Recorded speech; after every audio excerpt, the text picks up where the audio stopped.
This one's scheduled from the start of the season. And the starting pitchers in the first game for the New York Mets is Tom Seaver. For the San Diego Padres, it is Clay Kirby. We'll be back with the starting lineups in just 1 minute. Take to the country with camping and backpacking equipment from Walton's Sports Shop in Saratoga Springs. Ask Bob Walton to show you his complete selection of equipment. He has backpacks and racks in modern lightweight construction, as well as tents especially designed for backpacking. Dunham's hiking shoes will get you off on the right foot, and every hiker or camper will want a snug, lightweight sleeping bag, canteen, mess kit, hatchet, or knife. For the real backcountry hikers, Walton's has topographical maps for virtually all of New York State, including the Adirondack Park, as well as special maps of hiking paths. Ask about their selection of compasses, too. And for those who especially like water, Walton's carries a selection of inflatable boats and rafts. For all your sporting needs, check Walton Sports Shop, Lake Avenue and Henry Street in Saratoga Springs. Walton helps sports be more fun.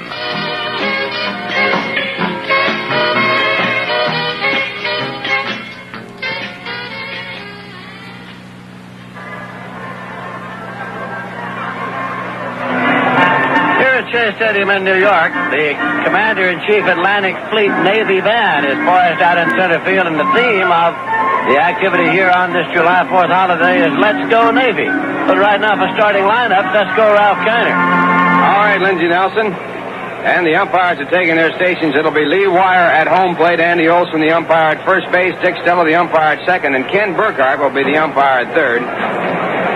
And the Navy Band now entering from center field. The starting lineup for the San Diego Padres, Darrell Thomas playing at second base. Batting second and playing third, Dave Roberts. Batting third and playing left field, Leron Lee. Batting fourth, the first baseman, Nate Colbert. Batting fifth, playing right field, Clarence Gaston. Batting sixth, the center fielder, Jerry Morales. Batting seventh and catching, Pat Corrales. Batting eighth and playing shortstop, Enzo Hernandez, and the pitcher, Clay Kirby, batting ninth. And the Commander-in-Chief of the Navy Band getting set for our national anthem here at Shea Stadium.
From Shea Stadium right now, here's one of your favorite Mets. Hi, I'm Ed Kramer with the Mets. This broadcast comes to you through the courtesy of WHN, Storer Radio, and is authorized under radio rights granted by the New York Mets solely for the entertainment of our audience. Any publication, reproduction, or other use of the description and accounts of this game without the express consent of the New York Mets is prohibited. Well, the Mets have taken the field, and their starting lineup, Willie Mays in center field leading off. Batting second, the shortstop, Bud Harrelson. Batting third, playing second base, Wayne Garrett. Batting fourth, playing left field, John Milner. Batting fifth, the third baseman, Jim Fregosi. Batting sixth at first base, Ed Kranepool. Batting seventh, playing right field, Ted Martinez. Batting eighth and catching, Duffy Dyer, and Tom Seaver, the pitcher, batting ninth. Once again, the Mets coming up with some more bad luck as their heavy hitter of late, Dave Marshall, who's been hitting the ball exceptionally well, playing in right field in place of Rusty Staub, has been sidelined here today. It's been diagnosed as a stomach upset, and so Dave Marshall not able to play, and Ted Martinez, who has played center field, left field, second base, shortstop, and third base for the Mets, is now playing another position. He is out in right field. Leon Jones is unable to play. His elbow's still bad. Rusty Staub unable to play because of the bad hand. Tommy Agee with a bad leg. Willie Mays is playing with a slight pulled muscle, as is John Milner, the left fielder. So the Mets really being hurt here lately, but hanging on. They're only a game and a half back of the Pittsburgh Pirates. The Pirates won yesterday with a home run in the ninth inning. The Mets trailing by 1.5 games. If the Pirates lose today and the Mets win 2, the Mets would be 3 percentage points out of first place in a virtual tie. Chicago Cubs in third place, just a shade ahead of St. Louis, percentage point-wise. They are both 6.5 games back of the Pittsburgh Pirates. So a big doubleheader for the New York Mets on a fine day and no rain in sight, and that's a welcome relief. Tom Seaver set to go against the very strong Clay Kirby, and here as Seaver gets set to go, Lindsey Nelson for the play-by-play. Thank you very much, Ralph Cannon. Hello again, everybody. Tom Seaver now, for 5 consecutive games, has given up runs in the first inning. So he is facing the Padres in the first inning here. He has a record of 10 wins and 4 losses. Darrell Thomas is at the plate, and here's the pitch. It's outside for a ball. Thomas hitting .246, batting left. He has 1 home run and 14 runs batted in. He was sent down to Salt Lake City for 11 days for disciplinary reasons. He's back. Just been brought back. Here's the pitch to Thomas. It's in for a called strike. 1-1 now. Dave Roberts is on deck. He's the rookie third baseman. Bob Skinner is the coach at third for the Padres. Dave Garcia's on the lines at first. Padres are managed by former Brooklyn and Los Angeles Dodger Don Zimmer, who was one of the original Mets back in 1962. Now a 1-1 delivery. Bunted back to Seaver. He takes it for the out. That ball was bunted so hard it was a line drive back to the mound. And Seaver took it on the fly with a put-out.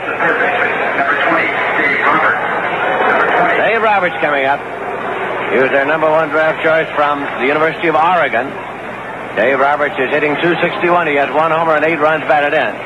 Not to be confused with the pitcher Dave Roberts, who was traded from the San Diego Padres to the Houston Astros. This Roberts is an infielder, and he's a right-hand batter. Tom Seaver takes the sign from Duffy Dyer. There's a breaking pitch in for a called strike. Against the Padres this year, Seaver has won 1, lost 1. His lifetime record against them is 10 wins and 1 loss. Now the pitch. Breaks way on it outside. Seaver defeated the Padres with a complete game 5-1 at San Diego on April 26. He allowed 7 hits. He walked none, struck out 6. Lost to the Padres 6-2 here at Shea on May 6. Allowed 10 hits and 6 runs. He worked 8 innings, walked 2, struck out 8. Pitch is low for a ball. Starting play today, Gary Nolan of the Cincinnati Reds, who has won 11 games and lost 2, is the only 11-game winner in the National League. Seaver has won 10 and lost 4. It's a swing and a foul ball. It's backing out of play, and the count's 2-2. Leron Lee is on deck. In the second game here today, it'll be Gary Gentry going for the New York Mets against Mike Caldwell of the San Diego Padres. Swing and a broken back ground ball to the right side. Seaver goes for the bag. Cranepool for the ball, and the play is made. 3-1. Pulled off niftily as Roberts slid into first. That ball off the broken bat, dribbled to the right side. When Seaver saw Cranepool make his move for the ball, Seaver then sped for the bag. Cranepool had to fire the ball over, but Seaver was there in time, and 2 men are out. Leron Lee, hitting .311. He has 7 homers and 25 runs batted in. He came to the Padres from the St. Louis Cardinals, and he's been a big bat in the Padre lineup. Here's a foul ball backing out of play. Padres are outfitted in their gold uniforms. Mission gold, they call it. Now the pitch, and it's high for a ball. 1-1. They've toned down those uniforms, the appearance of them, just a slight bit by going back to the dark brown caps and dark brown helmets. They first brought out this new look this year. It was all gold. Here's a 1-1 delivery. Curves in for a called strike. It's 1-2. The Mets have an infield of Ed Cranepool at first, Wayne Garrett at second, Bud Harrelson at shortstop, Jim Fregosi at third. Now the 1-2 delivery. Swung on and missed. Struck him out, and Seaver gets out of the first inning unscathed for the first time in 6 starts. Nothing across. And in the middle of the first inning, the score is the Padres nothing and the Mets coming to bat. Many people today are finding it hard to find a home within their price range. Well, here's a tip. See the folks at Holiday Manor Mobile Homes and find out what they can offer. They can supply a mobile home to suit your budget. You pick the interior decor, and you can even custom plan the floor plan to suit your requirements. Holiday Manor can help you find a home you can afford and one that's designed to your needs. They represent a full line of mobile homes, including modulars and regular 12-wide homes. They're fully staffed and fully equipped. Fully trained service crew can set up your home and keep it in top repair. When the question of financing comes up, Holiday Manor is ready to help. They can arrange virtually unlimited numbers of loans, and they'll work with you to keep the down payment and the monthly charges within your budget. So visit Holiday Manor Mobile Homes. You'll get the best buy for you in a mobile home at Holiday Manor. Now with 2 locations, Route 50 between Ballston Spa and Saratoga, and 1 mile north of the Latham traffic circle.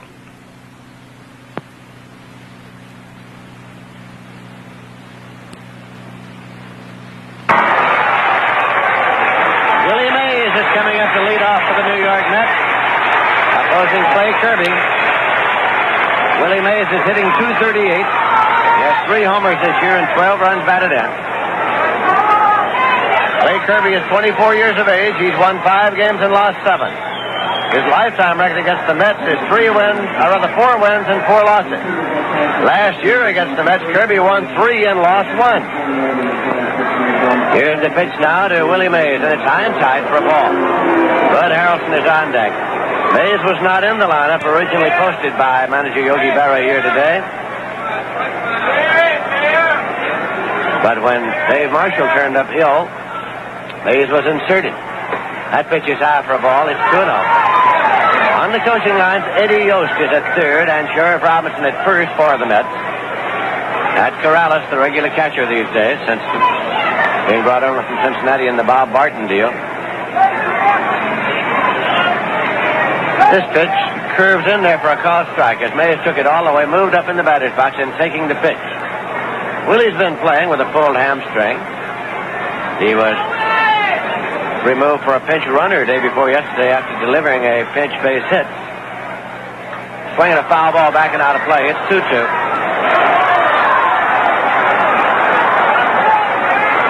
Bud Harrelson kneeling in the on-deck circle.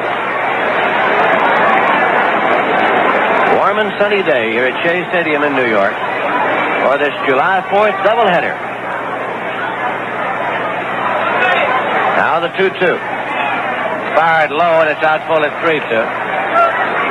So we do have a lot of baseball to be played on a beautiful afternoon, and if you're in the vicinity and are so inclined, we have plenty of room for you, so come on out.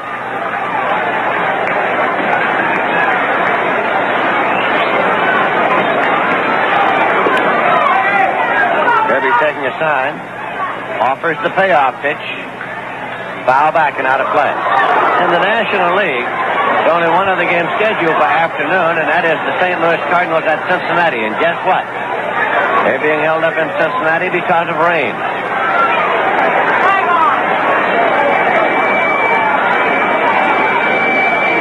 Lee Wire is the umpire behind the plate here today. Andy Olson at first, Dick Stello at second, and crew chief Ken Burkhardt at third. That pitch is in for a called strike 3, a breaking pitch, and Mays is the strikeout victim. The first for Clay Kirby. The shortstop, number 3. Bud Harrelson, switch hitting shortstop.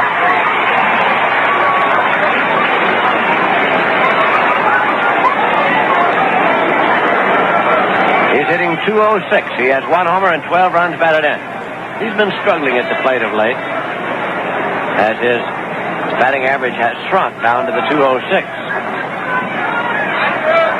That pitch is inside low. Oddly enough, in the latest figures released, Bud Harrelson still is leading in the balloting for the shortstop position on the National League's All-Star team. He was the starting shortstop last year. Don Kessinger of the Cubs is a close second in the balloting. That's in for a call strike. It's 1-1.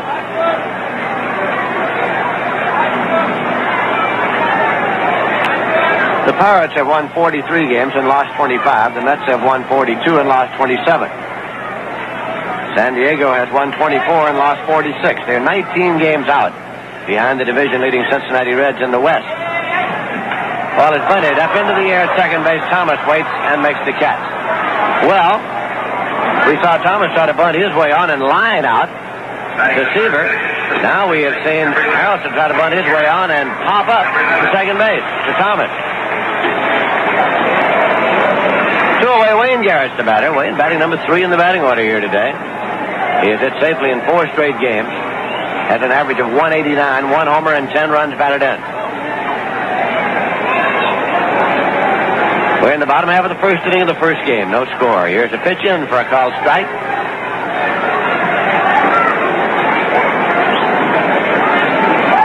At third base, Dave Roberts up to the edge of the grass. Quinn is ripping the flag out toward right. Here's a swing and a ground ball back off the bare hand of Kirby. He recovers, goes to first, not in time, and Wayne Garrett is on. Now Kirby on the follow-through. He's a right-hander on the follow-through, was coming off on the first base side.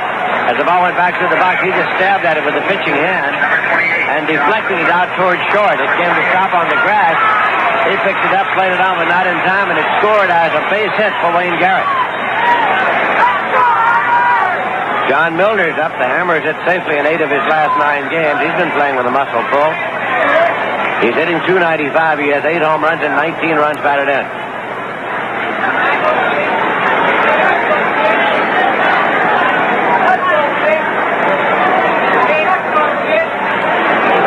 Kirby sets and checks. Here's the pitch inside low for a ball. The outfield alignment, Leron Lee in left, Jerry Morales in center, and Clarence Gaston in right.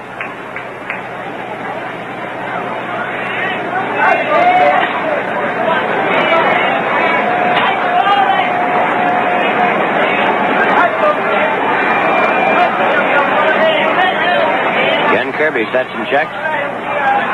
Pitch is hit on the ground, a big hop to second. Thomas has it. He goes on to Covert, and the side is out.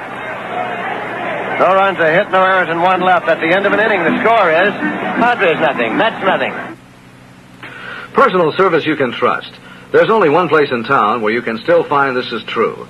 Ernst Brothers. For 3 generations, Ernst Brothers has served the Saratoga County homeowner, and that tells it all. For your aluminum siding work this summer, call George Ernst, and he'll give you a free estimate. Dependability speaks for itself, and after 3 generations of hard and dependable work, Ernst Brothers is ready to serve you. So phone 584-1859 for Ernst Brothers.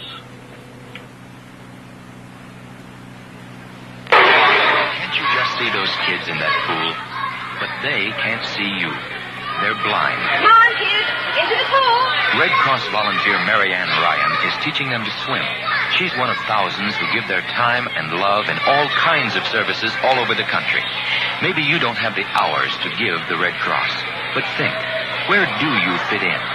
The American Red Cross. People like you, helping people like you.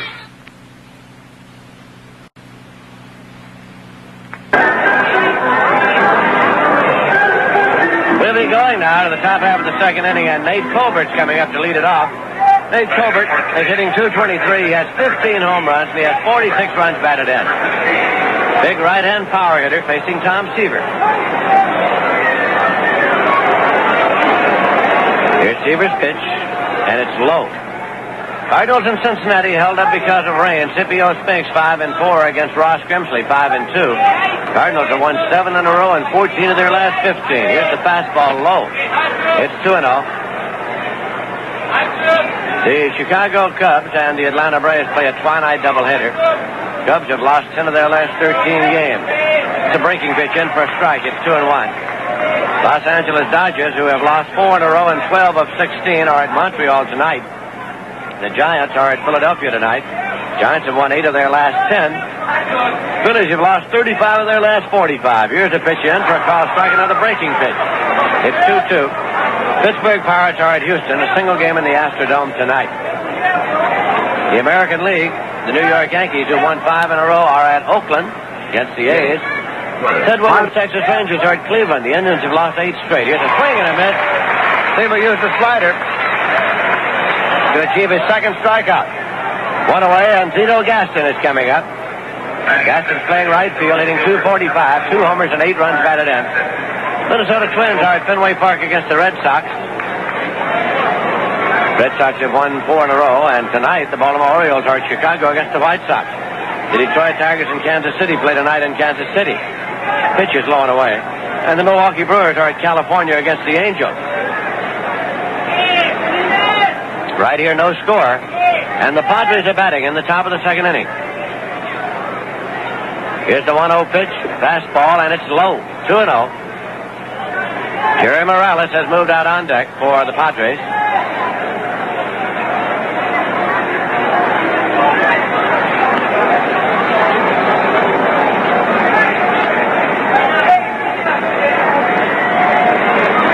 Pitch. Swung on and foul back. It's out of play. Last time the Padres were here, they took 2 of 3 from the New York Mets, and the Mets had to come from behind the last inning to achieve a victory in the getaway game of the set. Overall, this year, the Mets have won 4, the Padres have won 2. That's on the outside corner for a call strike, and it's 2-2. Dennis Gaston not particularly pleased with the call of umpire Lee Wire.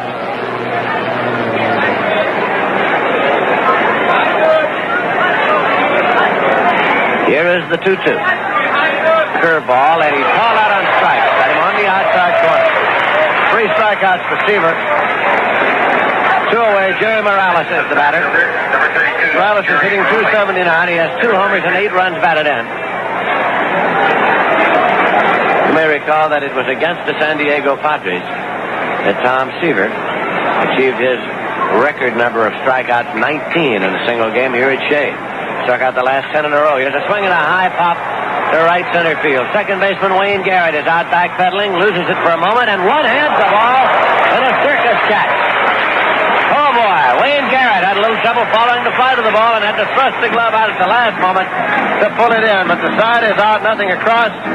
In the middle of the second inning, the score is the Padres nothing and the Mets nothing. Love us all, love just one. Don't miss love, you'll miss the fun. Love us all, love just one. Don't miss love, you'll miss the fun. Ginger ale tastes like love. Canada Dry ginger ale. Ginger ale tastes like love. Canada Dry tastes like love. Find someone and share your love. Find someone and dare to love. Find someone and share your love.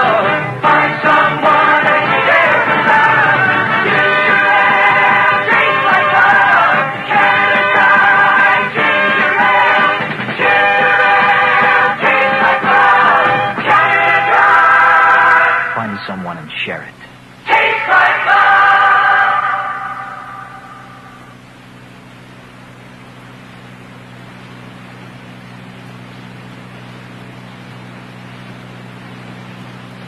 Number 2, Jim Fregosi is coming up now to lead off for the New York Mets. He has a 4-game hitting streak going. Fregosi is batting .254. He has 4 homers and 22 runs batted in this year. Closing right-hander Clay Kirby as the Mets bat in the bottom of the second inning. Mike Caldwell will pitch the second game for Padres and Gary Gentry for the Mets. That's in for a call strike. Ed Craneville has moved up on deck. Tomorrow it'll be John Madlack tomorrow night for the Mets, and Steve Arlen will go for the San Diego Padres. Fastball, it's a little low, and it's 1-1. Padres are 3 games back of the 5th place San Francisco Giants in the standings of the Western Division of the National League.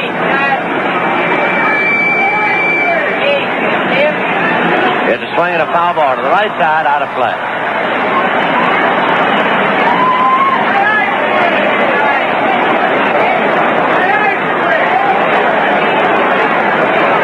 One and 2 to Fregosi.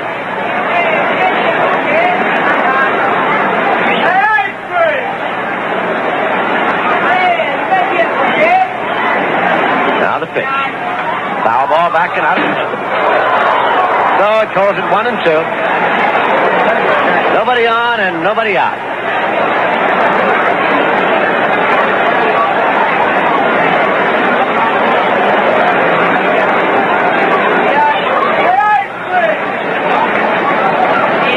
Again, Pat Corrales sends out the sign. And the pitch. Fouled off and out of play. Right off his leg. Rebounds out onto the grass of the infield.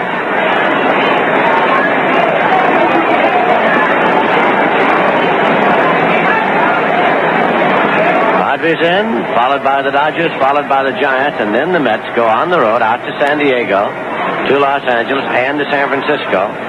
That will take them right up to the All-Star break. 18 consecutive games against the Padres, the Dodgers, and the Giants. 9 here and 9 on the coast. So let up outside. It's 2-2.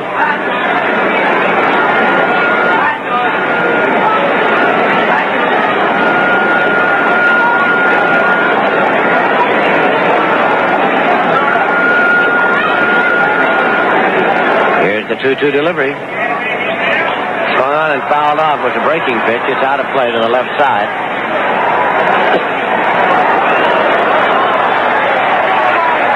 Rained out in a doubleheader set for yesterday in Montreal. New York Mets came back early last evening. By the time they arrived in New York, the rain had stopped here.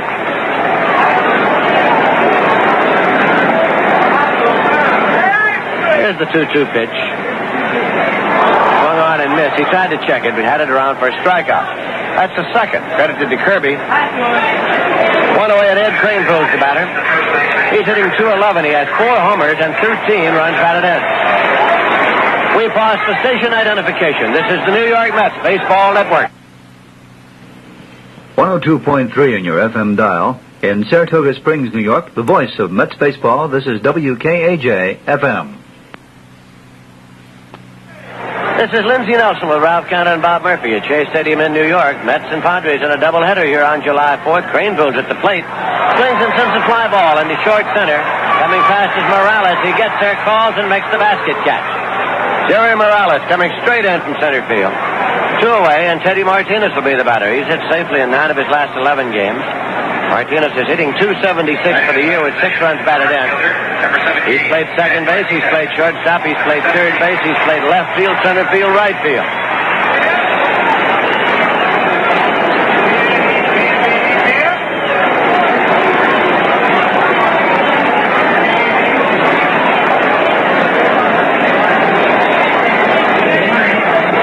Now here's the pitch. Low for a ball. We were saying that the New York Mets play the West Coast teams up to the All-Star break. After the All-Star break, the Mets resume in Pittsburgh with a twilight doubleheader against the Pirates. They don't return to Shea Stadium then until Saturday, July 29th. The 7:05 night game against the Expos. That pitch is a little low, and it's 2-0 now with Duffy Dyer moved up on deck. Rusty Staub is down in the bullpen.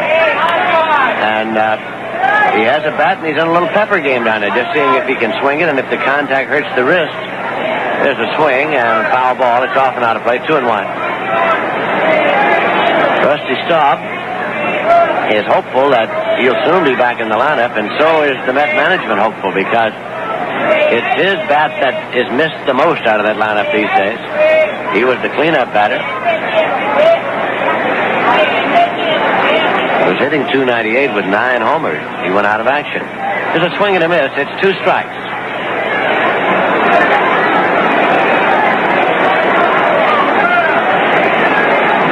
Staub appears, as we look at him here, to be swinging the bat fairly loosely, making contact just in a little short pepper game. Now the 2-2. Curveball, and it's fouled off. Out of play, and the count holds at 2-2. Mets nothing, Padres nothing in the bottom of the second inning.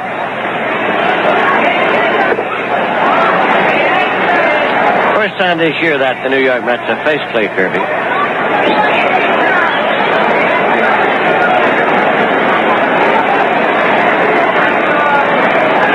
Last year he was tough on them. He won 3 games over the Mets last season. Here's the 2-2 delivery. Fastball low. So it's out full now at 3-2 to Martinez.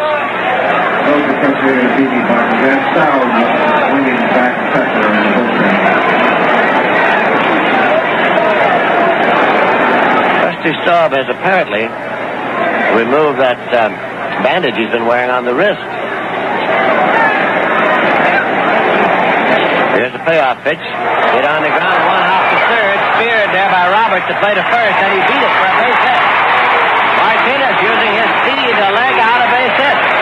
Dave Roberts speared the smash to keep it from going through, but by the time he could get up and throw, Martinez got the first ahead of his relay. So Martinez has the second hit the Mets have off Clay Kirby. He's on with 2 men out, and Duffy Dyer is the batter. He's hitting .278 for the year. Dyer has 5 home runs and 15 runs batted in.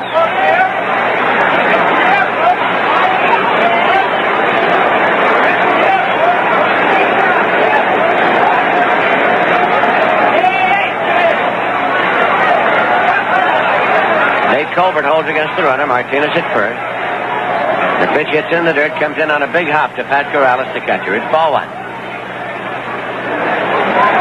Seaver has moved up on deck.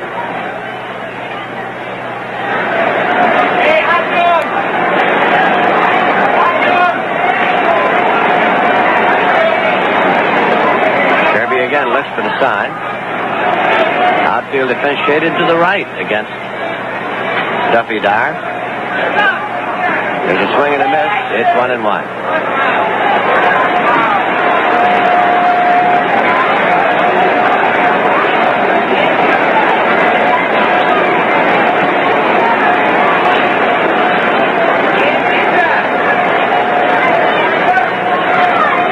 Martinez leads at first base. Throw over. He's back in time. So, count holds at 1-1 to Duffy Dyer at the plate with 2 men out. Kirby has struck out 2 and walked none so far.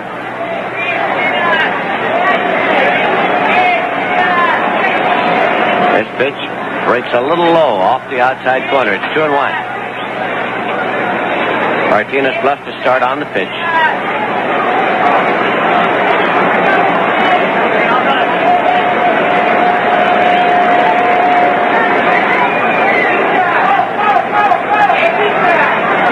First, Martinez again. It's back safely. 2-1 pitch. He might go. Has excellent speed.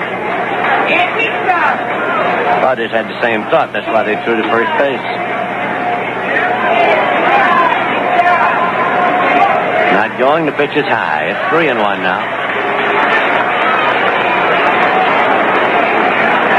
Duffy Dyer looks down to the sign man Eddie Yost at third to see if anything is on a 3-1 pitch.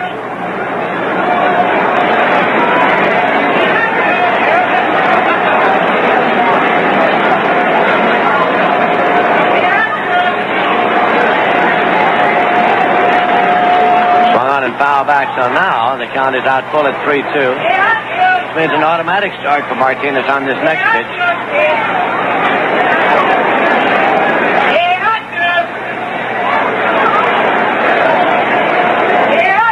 2 men out, runner at first in the full count.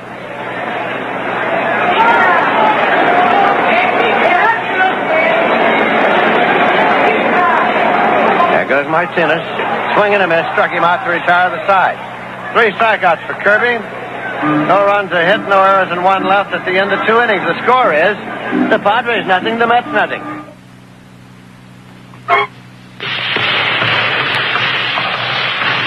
Earl Monroe of the New York Knicks can do everything on a basketball court. Shoot, dribble, pass, fast break, you name it, the Pearl can do it. It's a skill based on careful thinking, fast reflexes, and something else. This is Earl Monroe of the New York Knicks. As a professional basketball player, I'm very much aware of the importance of good vision. To play well, I have to be able to see well. Anticipation is the key to good moves. I watch my opponent, I look for him to commit himself, and then I move fast. Good vision is important to me. Whether you are a player or a sports fan, good vision plays a big role in your enjoyment of any game. Be sure you're seeing as well as you should. Have regular examinations by a vision care specialist. That's good advice from the American Optometric Association and me, Earl Monroe. Remember, life is worth seeing.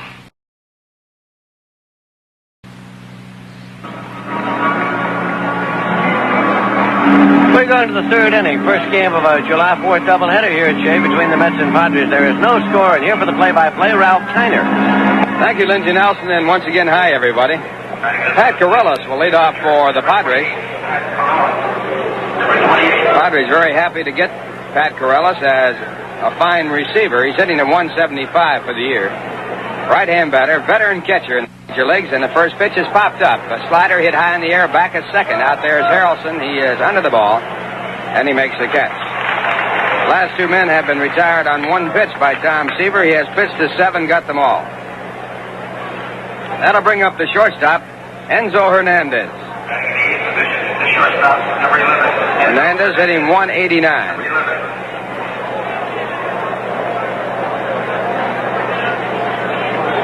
Hernandez has 8 extra base hits. They've all been doubles. He has driven in 7 runs. And the first pitch, a high fastball. It's ball 1. Seaver has a record against the Padres of 10 wins and 1 loss. The 1 loss coming this year. He had won 10 straight against the Padres before losing. Pitch back, a breaking ball. Enzo Hernandez with a wild swing, and the count 1 ball, 1 strike.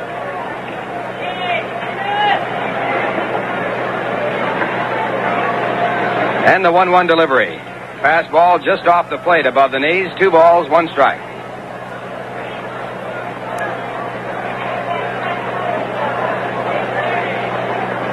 And the 2-1 pitch. It's on the outside corner this time, 2-2. Seaver coming back with that fastball and catching right over the black part of the plate. Home plate is edged around by a black rubber part, although that is not considered to be in the strike zone. Here's a pitch fouled off. It's 2-2.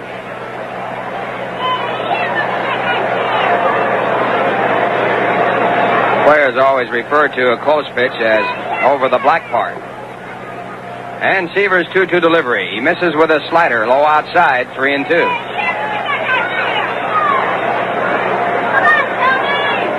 So the first full count for Tom Seaver as he works to the shortstop, Enzo Hernandez, and the pitch. Swung on and foul tipped into Duffy Dyer's glove, and Seaver has his 4th strikeout. Got him with a fastball. It brings up Clay Kirby, the pitcher. Clay has been up 36 times. He's had 3 base hits. Batting in 9th position, the pitcher, number 43, Clay Kirby. The outfield condition here, for the first time in a long time, it is dry. It has been almost underwater. And the outfielder is very happy about the fact they have some traction. Here's a pitch for a swing, and a miss, strike 1. In fact, this field condition is in probably the best shape it's been in all year. The 1 strike pitch. It is high and outside, 1-1. It's raining in Cincinnati. Cardinals are scheduled there. Next pitch back. Hit right back to Seaver, and he takes a comebacker on 1 hop, throws to first base, and he has retired his first 9 batters.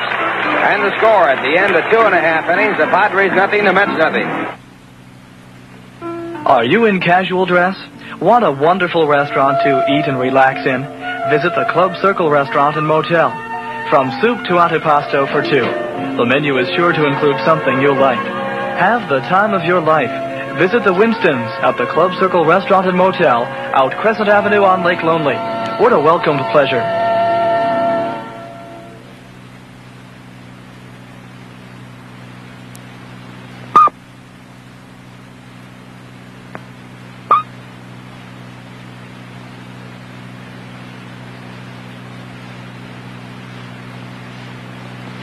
This is E.G. Marshall for the American Optometric Association. All of us marvel at the wonder of television, but we seldom think about the far greater miracle that enables us to enjoy it, our vision. If you're not seeing as well as you should, your vision specialist is ready to help you. Remember, life is worth seeing. Well, we're going to the bottom of the 3rd. And the first batter for the Mets will be Tom Seaver. So far in the ball game, Padres no runs, no hits, no errors. The Mets no runs, 2 hits, and no errors. The Mets twice have had 2 out base hits. But Clay Kirby was equal to the occasion, retiring the next batter. Kirby came to the ball game with a record of 5-7. He has no decisions against the Mets this year.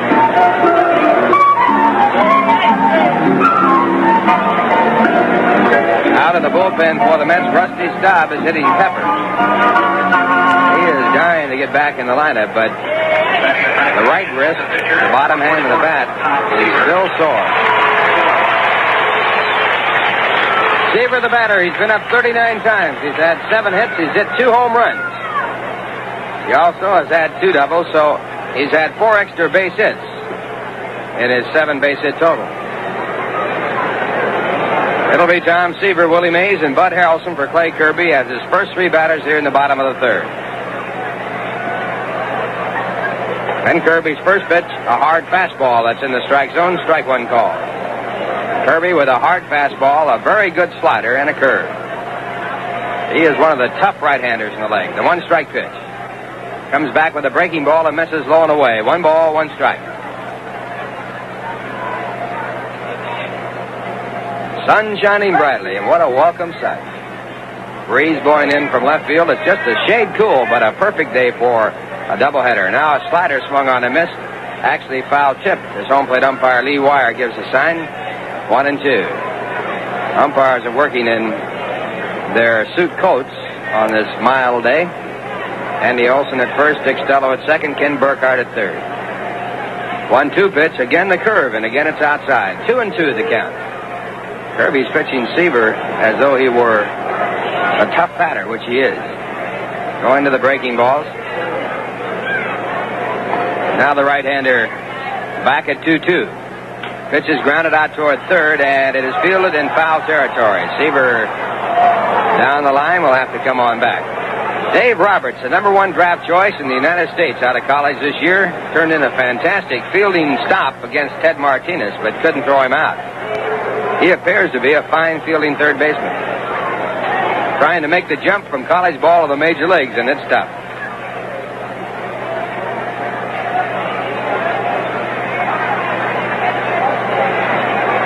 And again, the 2-2 pitch, and Seaver swings and misses, and Kirby gets his 4th strikeout. That'll bring up Willie Mays, who struck out his first time up.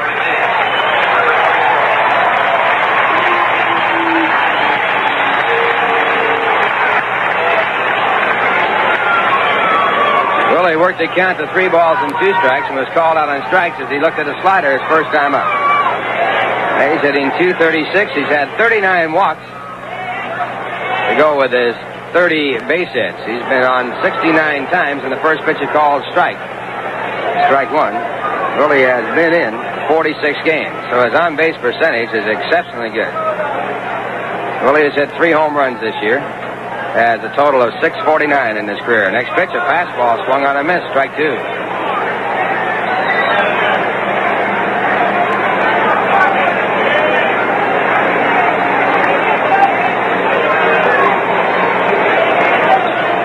Two-strike count. Kirby into the windup.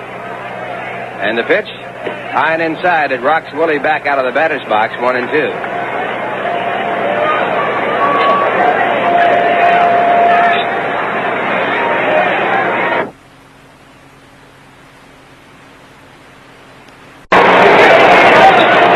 Two-strike count. Kirby into the windup. And the pitch, high and inside. It rocks Willie back out of the batter's box. 1-2.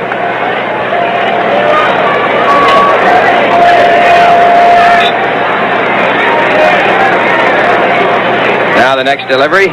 Mays takes high and inside again. This one very close. It's 2 balls and 2 strikes.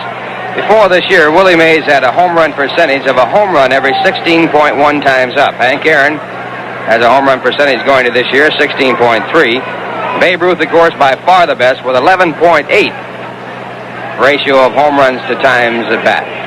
2-2 pitch is hit through the middle, not hard. Going over to field the ball is Hernandez, and is sort of first in time for the out. That'll bring up Bud Harrelson. Bud tried to bunt his way on and popped the ball up to the second baseman. That was his first time up. Bud batting at .205. He leads the club in walks with 40. Harrelson has had 50 base hits, so he has been on base 90 times in his first 67 games.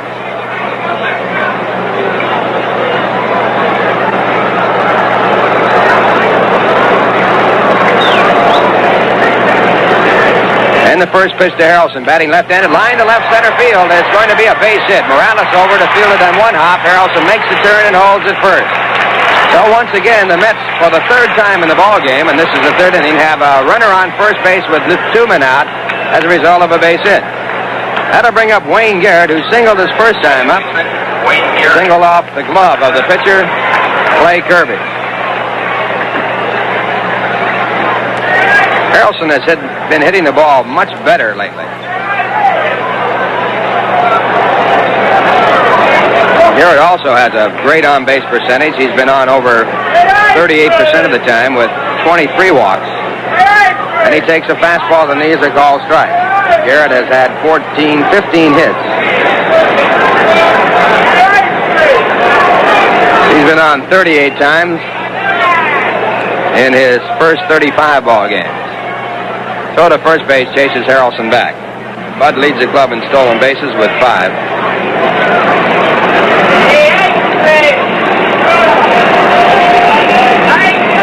Clay Kirby from the set position. Harrelson running, the pitch taken inside. The throw by Corrales is high, and Harrelson has his 6th stolen base. Harrelson has had 6 stolen bases in 8 tries, and the Mets have a runner in scoring position for the first time in the ball game, and that is the first runner at second base in this game.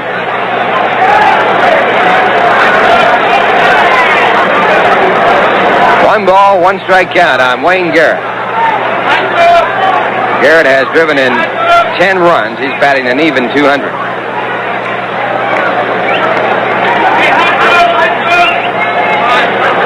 And the 1-1 pitch. Harrelson swings at a fastball. Doesn't make contact. It's 1-2.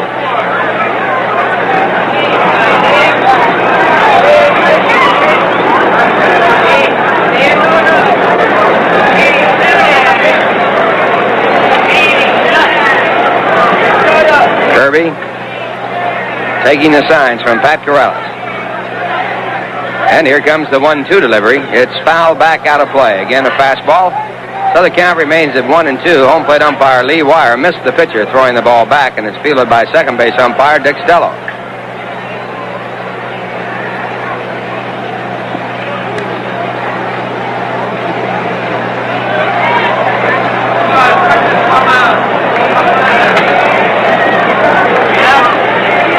Once again, the signs go out for the 1-2 pitch.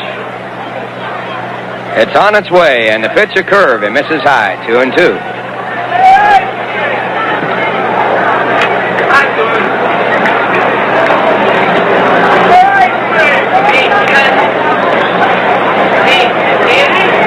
Harrelson, the short lead at second, checking out the second baseman, who's way over in a deep in the hole position at second. The shortstop, Hernandez, is back of Harrelson. And the pitch, again high, and it's ball 3. Full count to Wayne Garrett. The on-deck batter, John Milner.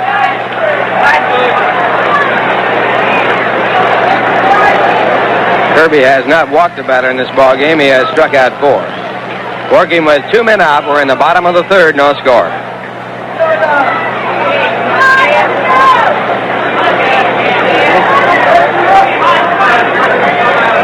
And the 3-2 pitch. Change up, it's ball 4. That pitch just missing. So Garrett works out his 24th walk. And the Mets have runners at first and second with John Milner coming up. Milner grounded out to the second baseman his first time up. He's batting .293 with 8 home runs and 19 runs batted in. John has hit in 8 of his last 9 ball games. So the Mets trying to break through here in this scoreless ball game. Here's the first pitch to Milner. He takes high, ball 1. And Pat Corrales goes out to the mound now to talk it over with his pitcher, Clay Kirby. Well, the Cubs and St. Louis Cardinals are in a virtual tie for third place, 6.5 games out. Games back of the Mets. Mets trailing Pittsburgh by a game and 1/2. If they can win 2 here today and Pittsburgh could lose, the Mets would then be in a virtual tie for first. 3 points back of the Pittsburgh Pirates. 1 ball, no strikes. Corrales back to give the signs. Here's the pitch. Milner takes high again. A fastball just above the letters. 2 balls and no strikes. In the Western Division, Cincinnati leads Houston by 1/2 game, and the Dodgers by 6.5.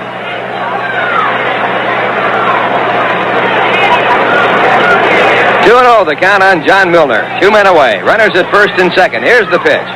And it's high, and it's ball 3. 3 balls, no strikes, and the on-deck batter, Jim Fregosi, gets up and takes a few practice swings.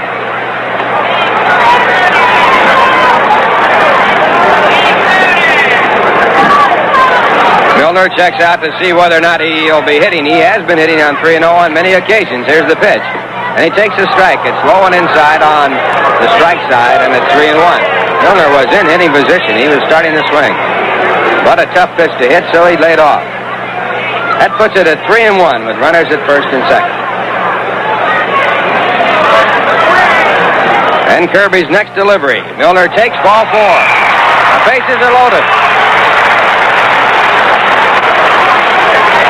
And here comes Don Zimmer, the manager of the Padres, out to the mound to talk with his pitcher as action starts up in the bullpen for San Diego. A 2-out single by Bud Harrelson, a stolen base, a walk to Wayne Garrett, and a 3-2 pitch, and a walk to John Milner, and a 3-1 pitch, and the bases loaded. In the bullpen, Don Ross warming up. Like that, Gary Ross warming up. Don Ross was formerly with the Mets. Gary Ross, a right-hander.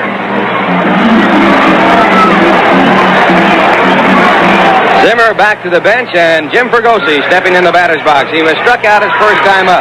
Fregosi batting .252 with 4 home runs, 22 RBI. Jim brought a 4-game hitting streak into this ball game. And now with the bases loaded, the first pitch, and it's a curveball over a called strike.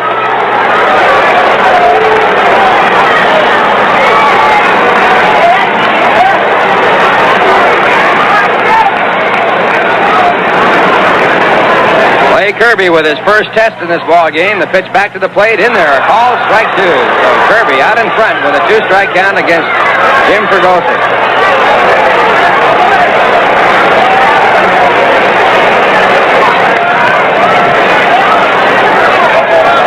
Fregosi out of the batter's box. Now back in. He's got his back to the wall. Kirby reading the signs. Now into the windup and the 2-strike delivery. It is high, a breaking ball, 1-2.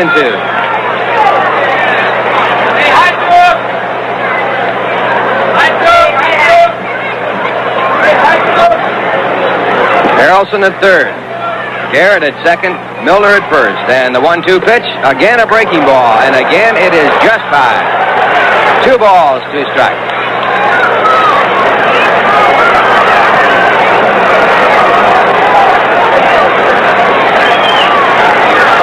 On-deck batter for the Mets, Ed Kranebull.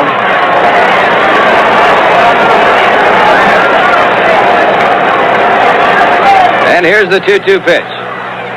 It is hit hard, but foul on the third base side, wiped right by the coach, Eddie Yost.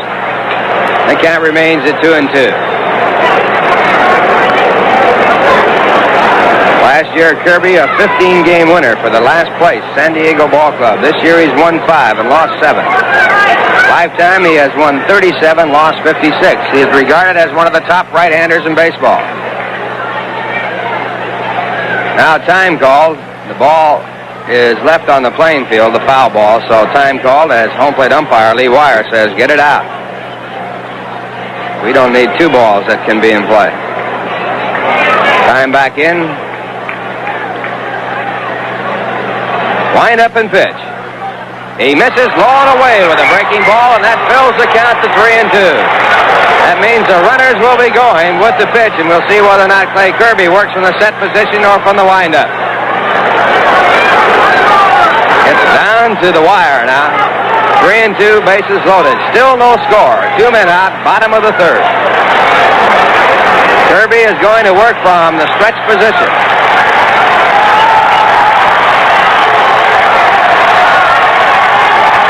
Crowd getting up, the signs are out, and here comes the 3-2 pitch. It is way outside, and it is ball 4.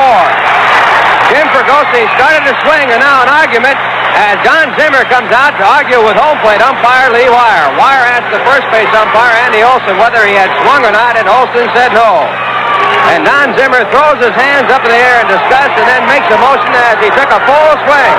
And it looks like Zimmer is out of the ball game. Don Zimmer is being ejected from the ball game game as the Mets take a 1-0 lead.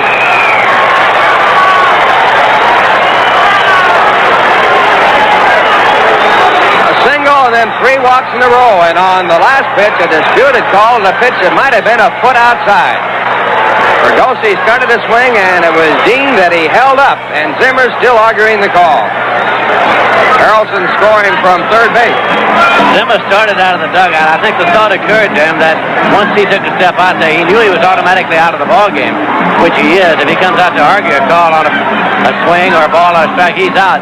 I think he was just overcome. He couldn't resist because he stormed on out there directly, and he, of course, was out from the start. Zimmer still indicating that he had a full swing of the ball. Again, he takes another swing as he walks away, and then he waves at home plate umpire Lee Wire and walks back to the bench. He is out of the ball game.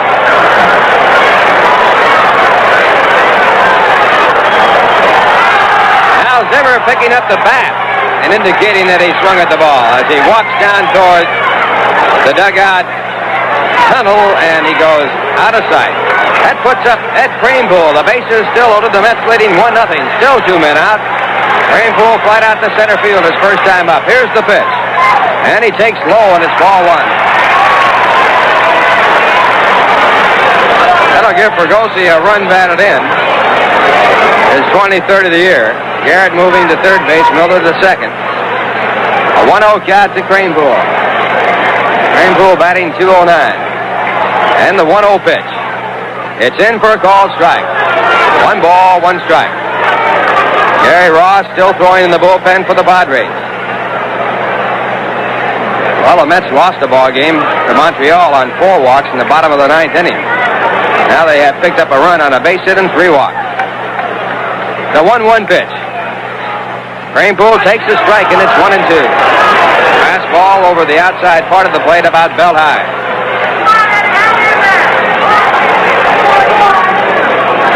Kranepool has driven in 13 runs this year. He's been up 134 times.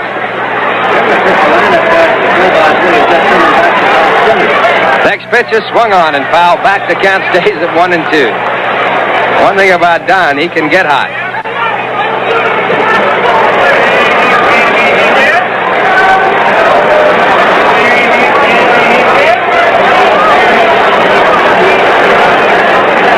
Once again, the signs are out. And Kirby with his 1-2 pitch, and now he backs off. He doesn't want that set, so time is called. Pat Corralo sending out a new set of signs. Kirby wants to throw his pitch. He's got it. And here it is. It is change up, but it's outside. 2 balls and 2 strikes.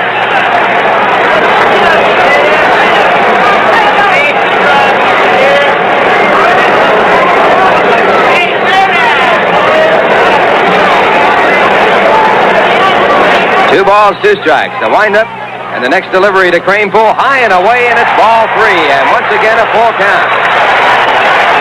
That once again means the runners will be moving, and Kirby will probably work from the set position again. Garrett's at third base, Milner at second, Fergosi at first.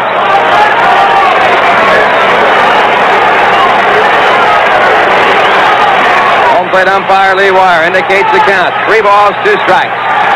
Kirby goes to the stretch position.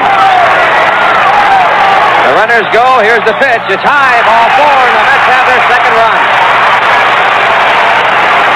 That pitch not even close.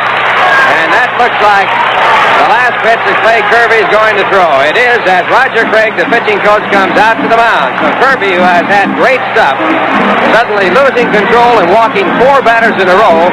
And the Mets taking a 2-0 lead after a 2-out single by Bud Harrelson. And we pause for station identification. This is the New York Mets Baseball Network.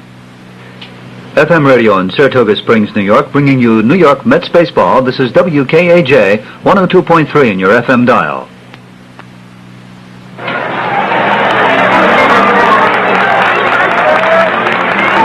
Ralph Kiner along with Lindsey Nelson and Bob Murphy, and now Clay Kirby stalking off the mound. He is still upset with the call against Jim Fergosi, and that's the way the game of baseball is. If that call had been a strike, he would have been out of the ball game, no run scored.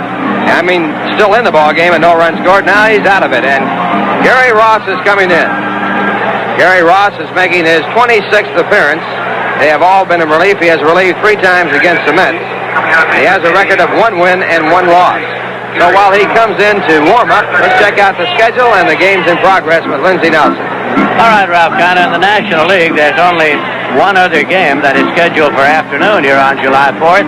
That's the St. Louis Cardinals at Cincinnati, and they are still delayed because of rain in Cincinnati. It's Scipio Spinks to hurl for the Cardinals. He's 5-4, and Ross Grimsley for Cincinnati. He's 5-2. Now, the Chicago Cubs and the Atlanta Braves are ticketed for a twilight doubleheader. It wasn't a scheduled doubleheader, but occasioned by an earlier rainout. This doubleheader here at Shea is the only scheduled doubleheader in the Major League. The Los Angeles Dodgers are at Montreal tonight. San Francisco Giants are at Philadelphia tonight. Pittsburgh Pirates are at Houston also tonight. In the American League, the New York Yankees are at Oakland. The Yanks have won 5 in a row. In the middle of the second inning, it is Ted Williams, Texas Rangers, nothing. Cleveland, nothing. Rich Hand against Mike Kilkenny. Minnesota Twins are at Fenway Park against the Boston Red Sox, who've won 4 in a row. Ray Corbin, 4-0 for the Twins. Lynn McLaughlin, 0-1 for Boston. The Baltimore Orioles are at Chicago against the White Sox tonight. The Detroit Tigers are at Kansas City against the Royals tonight. Milwaukee Brewers are at California against the Angels tonight. We're set to go here again and again. Here's Ralph Kiner. All right, Lindsey Nelson and Ted Martinez will be the batter. The bases still loaded, still 2 men out. Ted batted in the second inning, had an infield hit on a smash to third. Gary Ross has pitched 2 2/3 innings against the Mets so far this year. He's given up 3 hits, 1 run. He has no decisions, either won or lost. And here's the first pitch by the right-hander. It's in for a called strike. Martinez, the 8th batter to bat. The Mets have had only 1 hit in the inning, but there have been 4 walks, and they lead 2-0. Martinez has hit in 10 of his last 12 ball games, batting .281. And the 1-strike pitch, way outside, a curveball, low and outside, 1 ball, 1 strike.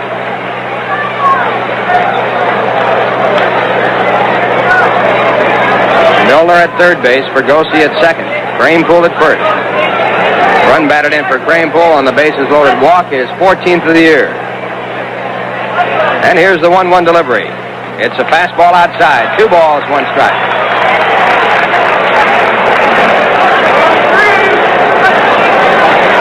Ray Kirby, credited with 2 2/3 innings of work, charged with 2 runs. He allowed 3 hits, struck out 2, walked 4. I think that struck out 3, walked 4. And the 2-1 pitch. It is hit back to the second baseman, fielded there by Darrell Thomas. He goes to the shortstop for the force play at second base to retire the side. In the inning, the Mets send 8 to the plate, score 2 runs on 1 hit.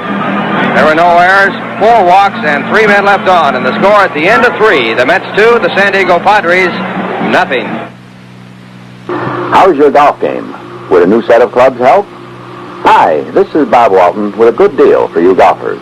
How about a Wilson Walker Cup set of golf clubs consisting of 1, 3, and 4 woods, and the 3 through 9 irons and a putter? This is regularly priced at $90, but come pick one up for $69.95. Also, if you take advantage of this special, we'll throw in 3 of those famous K28 Wilson golf balls. Also, check us for golf shoes, bags, and carts. That's Walton Sports Shop, Lake Avenue, Saratoga Springs, New York.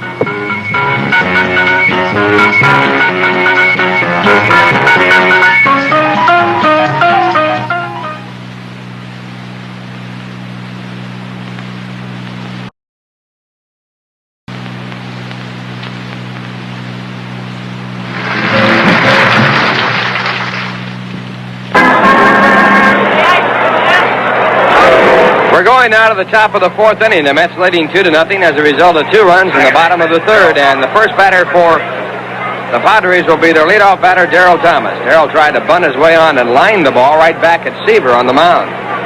His first time up. Thomas batting .245. And Seaver's first pitch, low and inside the ball. Seaver has pitched to 9 batters, struck out 4, walked none. Through his first 3 innings of work. The 1-0 pitch catches the inside corner, and the count 1-1.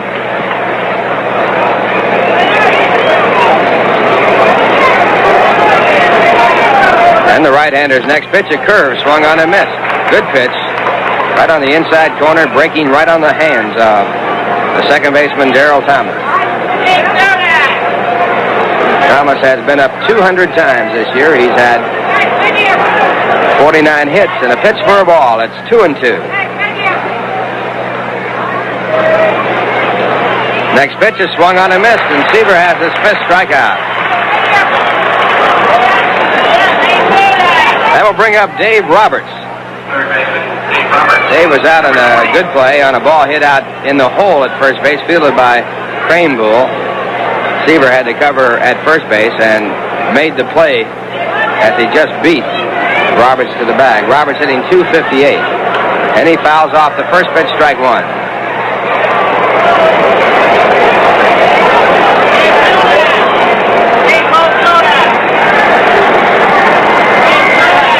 Mets leading 2-0. One man out, top of the fourth inning. Seaver's next pitch, a curve but high, and it's 1-1. Roberts has hit one major league home run. He's had 23 base hits, and he's had 9 doubles. He takes inside, and it's 2-1. He's off to a fine start after graduating from college in June. This is his 23rd game. He's never played in the minors. The 2-1 pitch. Seaver with a fastball gets a strike as he fouls it back out of play.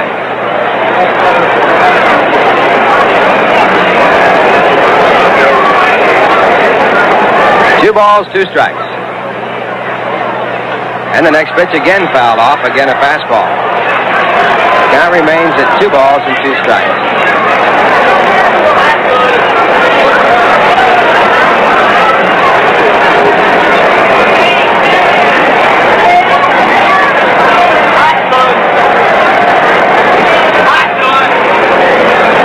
And again, the 2-2 pitch. Curveball popped up in the shallow right. Going back is Garrett. The glasses are down. He calls for the ball, and he makes the catch.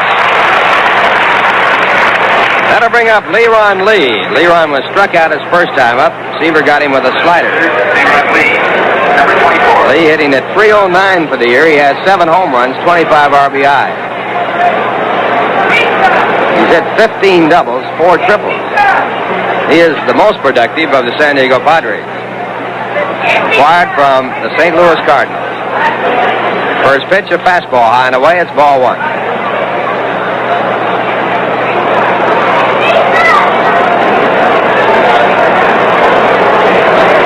Mets leading 2-0. And a pitch way outside, a changeup missing. 2 balls, no strikes.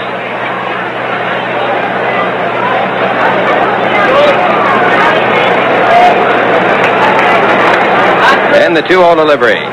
Outside and high, ball 3, and the first time Seaver has been behind, 3 balls and no strikes. He went to a 3-2 count on Hernandez in the 3rd inning and struck him out. 3-0 pitch. High, ball 4, and Lee walks in 4 pitches, and that's the first Padre base runner. That'll bring up the dangerous Nate Colbert, who has struck out his first time up. Colbert leads the club in home runs with 15. He has 46 RBIs and a .222 average.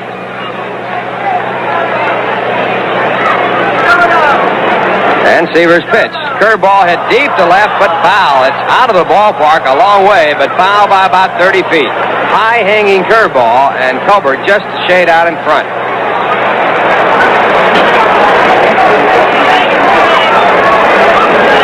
Mets earlier tried to deal for Colbert. He really hits them well. Here's the 1-strike pitch. Seaver goes low and outside with a slider, 1-1. Mets leading by 2, but the potential tying run is at the plate and a dangerous hitter up. A 1-1 pitch. Fastball, a check swing foul ball. And the count 1-2. Lee thought the pitch got away from the catcher and moved on down to second base, but it was a foul ball.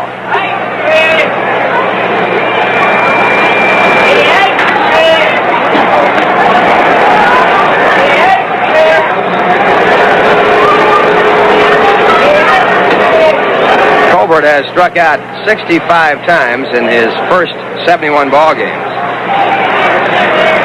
And the 1-2 pitch. Seaver misses again with a breaking ball low and outside. 2 balls, 2 strikes.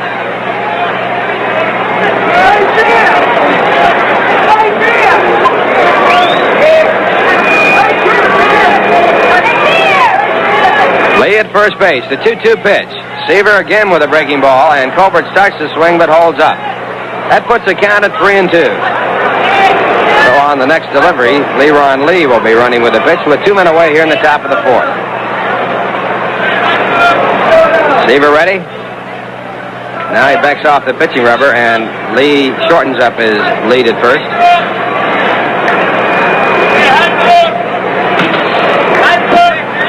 Again, Seaver sets up. Runner goes, and the pitch is low, and it's ball 4, and Seaver thought he had a strikeout. He went with a low outside slider and just missed. So 2 walks in a row now for Tom Seaver. Runners at first and second with 2 men away, and Clarence Gaston coming up. Gaston was struck out his first time up. Gaston hitting .242. He has 2 home runs, 8 runs batted in. And Seaver's first pitch to the right-hand batter, a fastball swung on a miss, strike 1.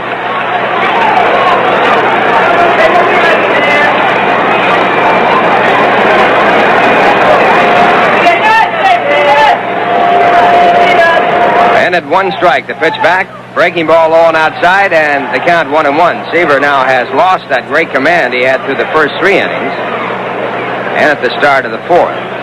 He has walked the 2 best hitters on the Padre club, pitching very carefully.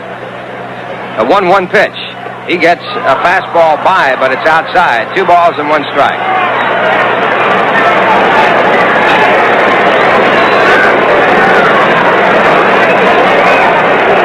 Gaston had 1 great hitting year for the Padres with 29 home runs back in 1970. Batted .318. Next pitch is a fastball. He has a hard swing, but fouls it back. 2-2.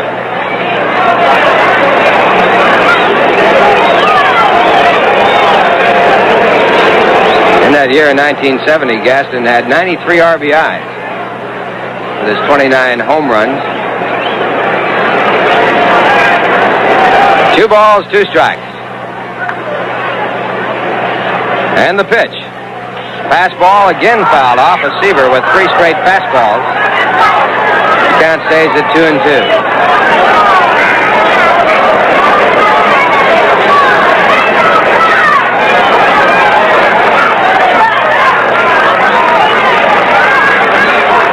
Lee is at second base. Colbert at first. 2 men away.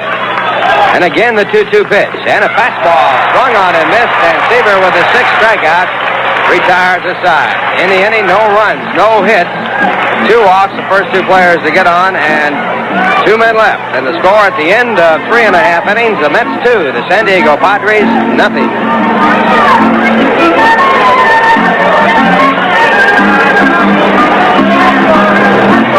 Well, no Met fan will want to be without the revised 1972 Met yearbook, which is now available at Shea Stadium. The new features include 2 pages of Willie Mays, one of which is in 4-color process and has Wondrous Willie's fabulous career record. That lists all the statistics that earned him the label of a living legend. There's also a new 2-page team picture in rich 4-color that's suitable for framing, and a new full-page layout of Rusty Staub, in addition to the color portrait of him in the first edition. The price? Still 75 cents at Shea Stadium and only $1 by mail. It is certainly why it's baseball's #1 buy. To order by mail, please enclose $1 money order. Address it to Mets Yearbook, Shea Stadium, Flushing, New York, 11368. And please don't send your request to either Lindsay, Bob, or me, because that'll only slow up the process. $1 to Mets Yearbook, Shea Stadium, Flushing, New York, 11368. Duffy Dyer to lead off here in the bottom of the 4th, and the first pitch by Gary Ross is high. It's ball 1. Duffy was struck out his first time up by starting pitcher Clay Kirby, who lasted 2 2/3 innings. Wildness got him out of there as he gave up only 3 hits but walked 4. Pitch back to Dyer, grounded to third, fielded there by Dave Roberts. The throw to first base retires Dyer. That'll bring up Tom Seaver. Mets leading 2-0. Duffy batting at .276 before the out. Seaver hitting .175, but he has 2 home runs.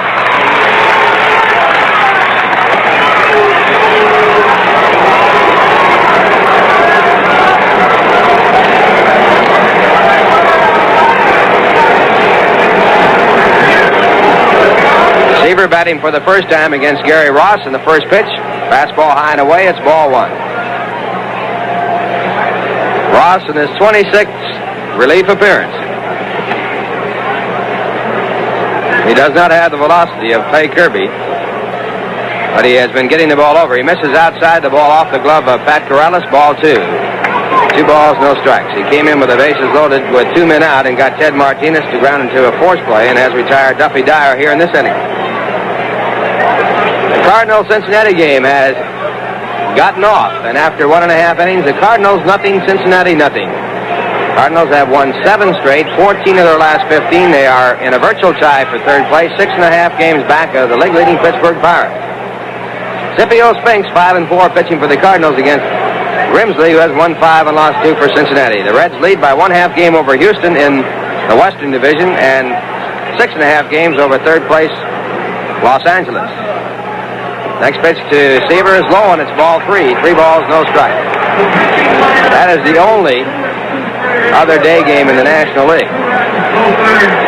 Chicago's at Atlanta at night, Dodgers at Montreal, San Francisco, Philadelphia, and Pittsburgh at Houston at night. Next pitch is in for a called strike. It's 3-1.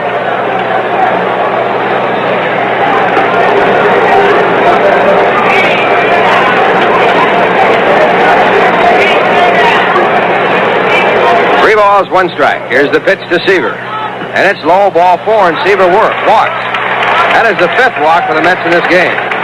First off, Gary Ross, it brings up Willie Mays.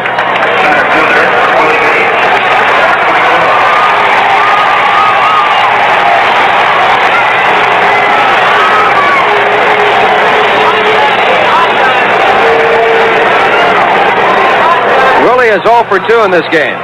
Struck out his first time up, grounded out to short his second. Batting for the first time against Gary Ross.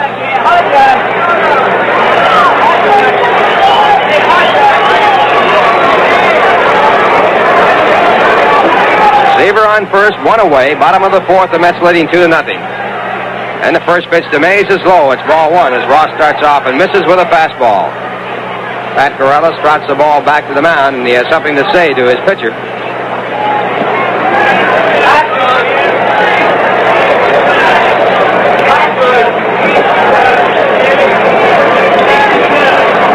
Now Corrales back. Seaver not being held on by Colbert. He's playing about 2 steps behind. Ross takes the sign, sets up. Here's the pitch. Way outside. It's in the dirt and blocked by Corrales, and Seaver stays at first base. 2 balls, no strikes. Padres have won 24. They have lost 46. They're 19 games out. The Mets 1.5 behind Pittsburgh with a 42-27 record. And you stop to think about it, with all the injuries the Mets have had, their playing has been exceptional to stay that close to the Pirates. 2-0 pitch, low, and it's ball 3. 3 balls, no strike. On deck batter for the Mets is Bud Harrelson, and then it goes on to Wayne Garrett and John Milner.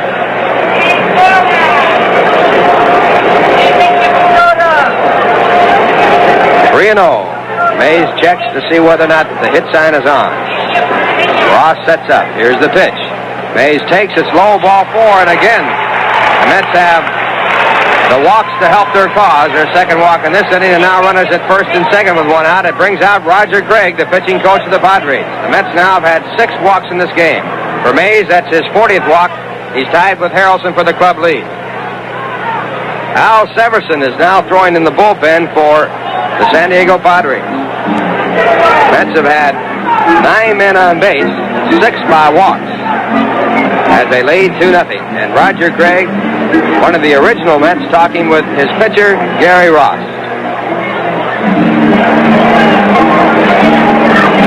Now the conversation over, and Roger, as he walks back to the dugout, says something to Lee Wire, the home plate umpire, but not derogatorily, just talk with him for a moment.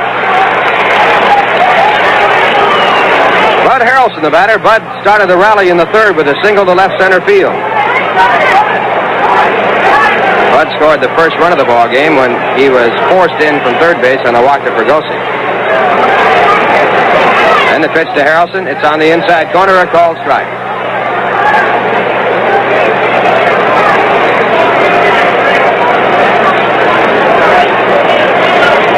Ross, 1-1 in the year. Working in relief for starting pitcher Clay Kirby. 1 strike pitch. Breaking ball, it's outside. 1 ball, 1 strike.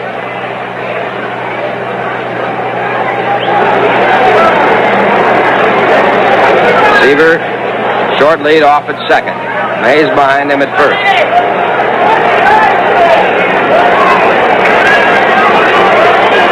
And the 1-1 pitch bounced out toward the shortstop, Hernandez. He tosses to the second baseman for the force play at second on Mays. No chance for a throw on Harrelson going down the line at first. So on the out, the Padres get their second out of the inning, but have runners now at first and third, and Wayne Garrett coming up. The ball was not hit hard enough for a chance for 2. Garrett has singled and walked in his 2 times up. He also has scored a run. Garrett batting an even 200. Mets leading 2-0. Harrelson short lead at first. And the first pitch is high, ball 1. Harrelson had a stolen base in the third. It was his 6th in 8 attempts.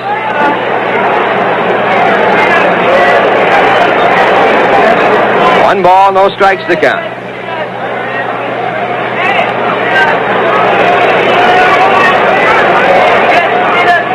Throw to first base, chases Harrelson back. No tag by Nate Colbert.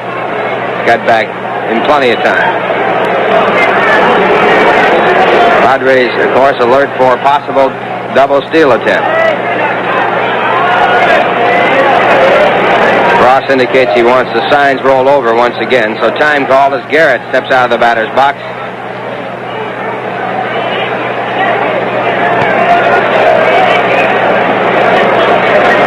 Want to know the count. Garrett, a left-hand batter. And here's the pitch. Swung on and fouled into the stands. 1 ball, 1 strike. Ross got a fastball in tight on Garrett and jammed him as he fouled the ball off.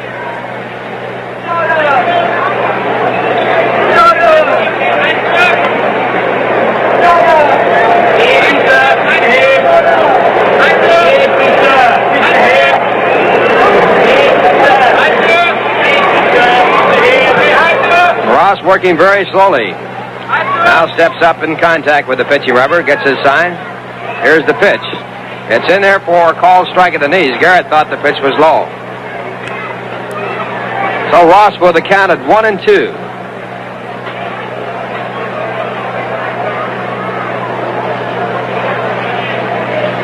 Let's take a good look at Harrelson now. This could be a running count. He edges off, draws the throw, as the Padres are well aware that he might be going. The question is whether the catcher will throw through, or whether he'll throw to the pitcher, or whether he'll fake a throw and throw to third if Harrelson is running. Tough decision for Seaver. Again to throw to first base. Again Harrelson back.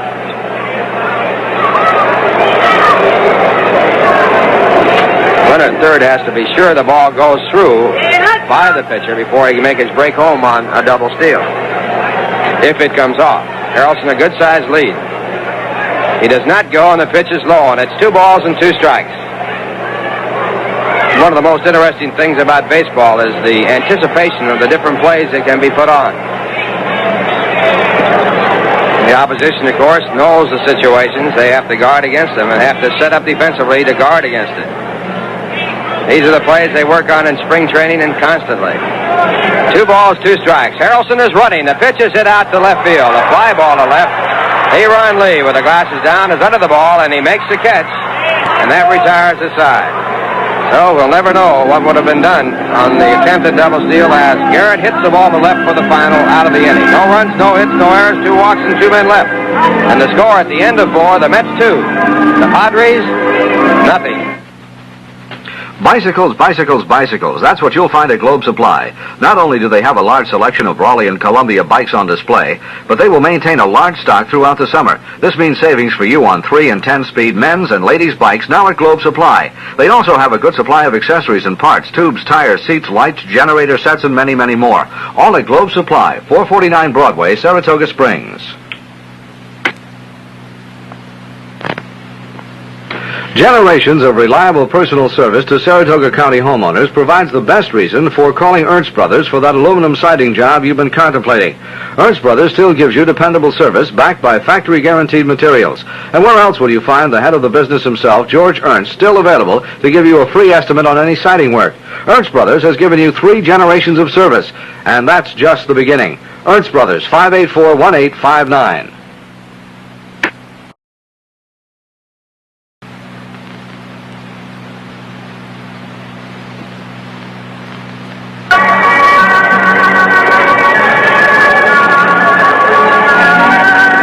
Now the San Diego Padres come up in the top of the 5th inning, and it's Jerry Morales to lead it off, facing Tom Seaver, who has struck out 6 and walked 2 here so far this afternoon.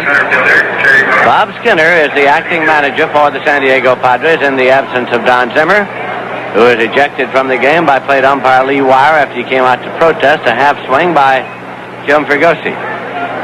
Zimmer, of course, will be back for the second game of today's doubleheader. The ejection doesn't last through 2 games. Here's the pitch low, and it's ball 1. Morales popped to second in the second inning. He's 0 for 1.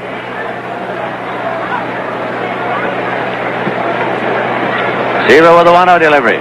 Fastball hit on the ground to deep short. One big hop up to Harrelson. He plays it across in time. Morales has grounded out. We pause for station identification. This is the New York Mets Baseball Network.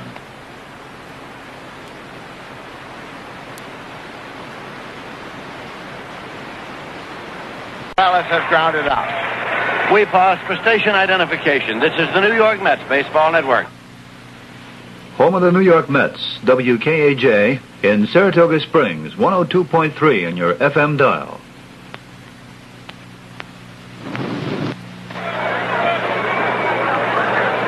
This is Lindsey Nelson with Bob Murphy and Ralph Cantor at Shea Stadium. Pat Corrales is at the plate, and the pitch comes in high for a ball. 1 man out, nobody on base. Corrales bats number 7 in the batting order for the San Diego Padres.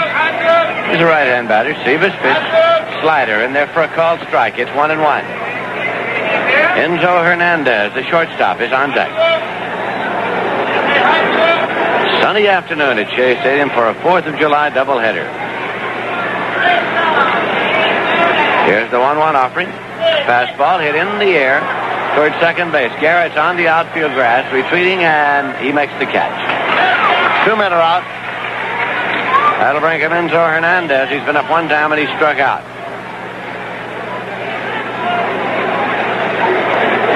Shortstop, Enzo Hernandez, number 11. Mike Caldwell, a left-hander, will be the pitcher in the second game of this doubleheader for the Padres. Gary Gentry will be pitching for the New York Mets. Then tomorrow night, John Madlock against Steve Arlen.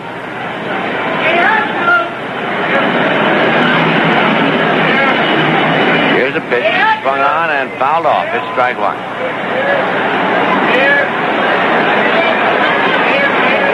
Pitcher Gary Ross is on deck. That foul ball nipped Duffy Dyer, the catcher. He's getting immediate attention now from Tom McKenna. Met trainer. Here comes Yogi Berra out. Fregosi is down there.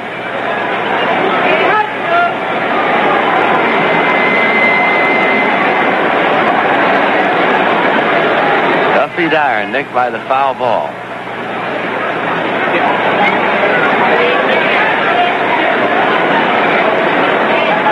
Around the collarbone area. It's exercising the neck muscles a little. The indication is that he's going to be all right. Readjusting the strap of the protector. Berra and McKenna go back to the Met dugout.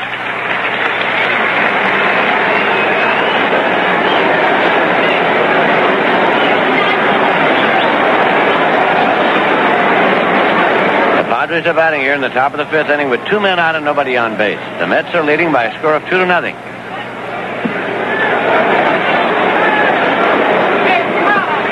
Seaver checks with Duffy Dyer for the sign. And deals the pitch. Bunted on and missed for strike 2. It's 0-2.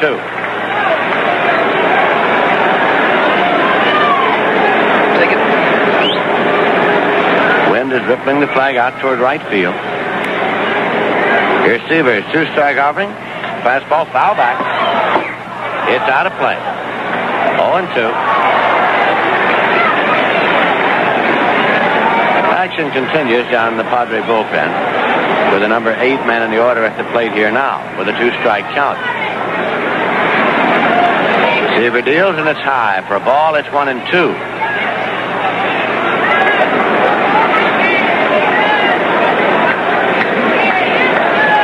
Duffy Darrigan flashes the sign. Pitch to the right-hand batter. Curveball hammered on the ground to second. Taken by Garrett. He goes to Craneville, and the side is out in order. Nothing across. And in the middle of the 5th inning, the score is the Mets 2 and the Padres nothing.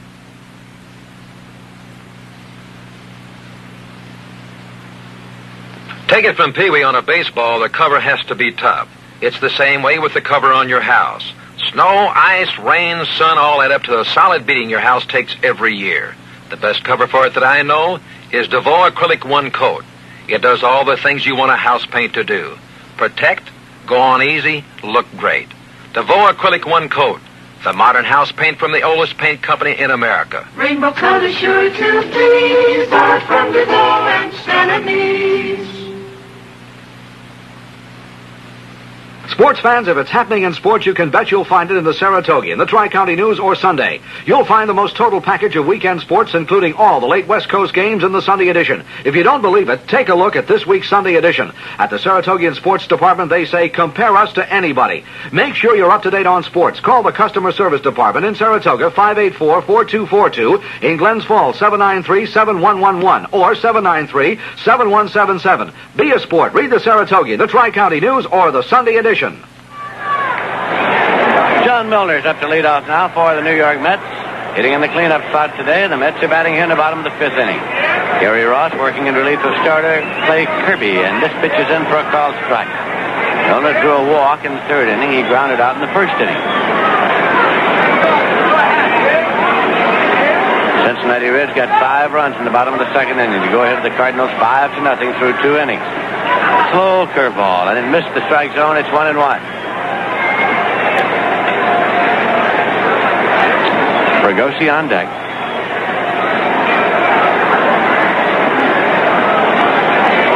This is the 1-1 pitch. Curveball inside low, so it goes to 2 balls and a strike.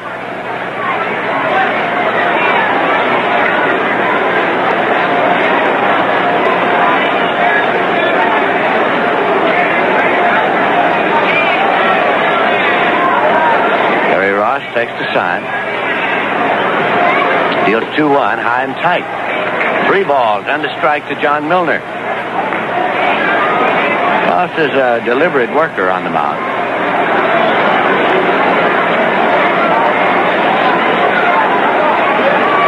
Starts the motion for the 3-1 pitch. It's in for a called strike 2, so the count is full now at 3-2.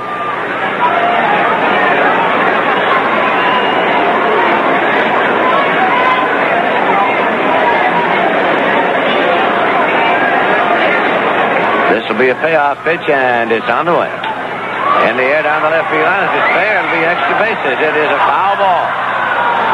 Foul ball, an opposite field foul ball, hit by Milner down the left field line. Brings him back with a full count.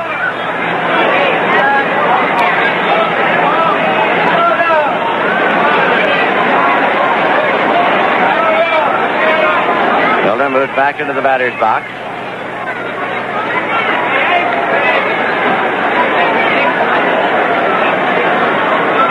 The bat cocked now, and here's the pitch. Hammered on the ground to second. Thomas has it, drops it, picks it up, plays the first in time to Colbert. And Milner has grounded out, second to first. 1 away, and Jim Fregosi is the batter. He struck out in the 2nd inning and walked on a 3-2 pitch in the 3rd with the bases loaded to drive in a run. It was a check swing situation. It was on that check swing that manager Don Timmer protested and was expelled.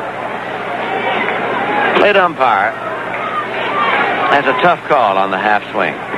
That pitch is in for a called strike. Most umpires will tell you it's their toughest decision. Because you see, when that ball gets in the area of the plate, the umpire's got to give all the attention he has to where the ball is. Matter of considerable concentration. Here's a pitch low. So that he is not all that adept at seeing what the batter is doing at that time. You and I, from a distance, watch the whole panorama because we don't have to tell whether or not the ball's in the strike zone. The umpire will tell us. Here's a 1-1 pitch, and it's low. 2-1. But the half swing just may not be in his field of vision.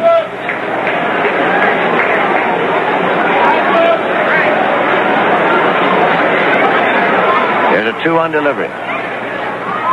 And for a call strike, it's 2-2.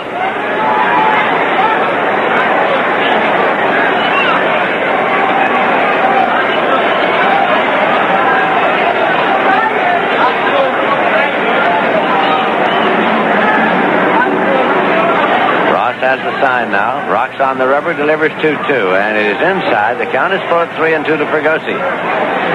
Batting with one man out and nobody on in the bottom half of the fifth inning.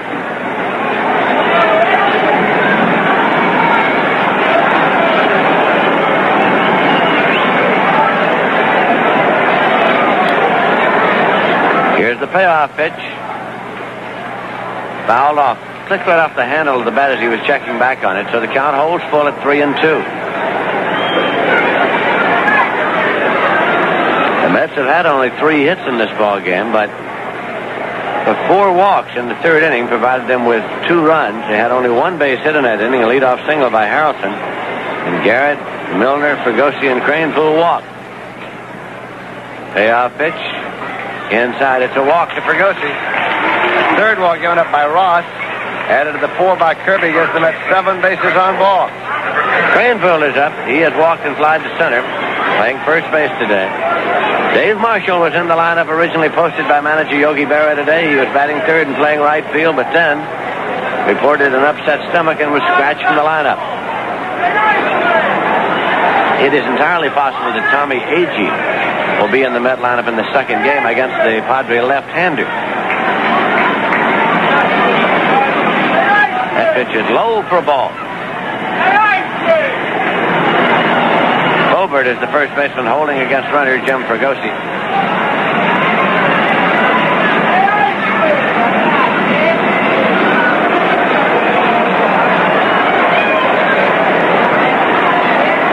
Ross sets checks, throws to first. Not in time. Fragosi's back.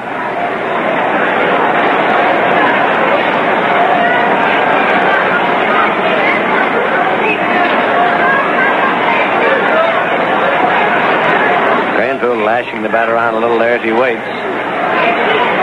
That's in for a called strike. 1-1.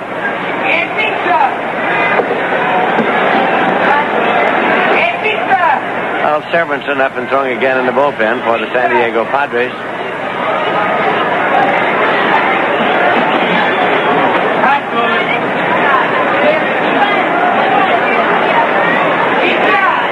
It's a 1-1 pitch. Swung on and dribbled up the first baseline, a foul ball out of play. Picked up by Corrales in foul territory. 1-2. Before today's ball game, we were visiting with pitching coach Roger Craig of the Padres, who came up to the Dodgers in 1955, and he was saying that he won his first game as a Dodger. He came up at the same time that a pitcher named Don Besson did. Then, of course, in the World Series, it was the Dodgers and the Yankees, and Craig won the 5th game of the World Series. It was the only World Championship ever won by the Brooklyn Dodgers. Here's a 1-2 pitch. Curveball hit on the ground foul up the first baseline out of play.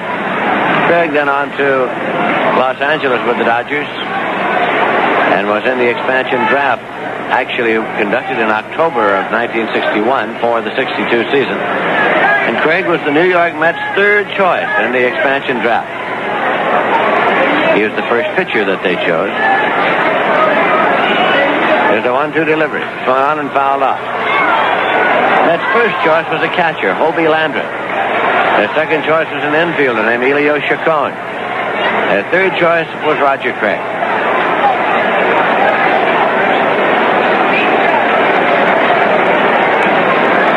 He went from the Mets to the Cardinals, was on a Cardinal World Championship team in 1964. He won a game in that World Series. Finished up his career with the Cincinnati Reds. Throw to first is not in time. Fragosi's back.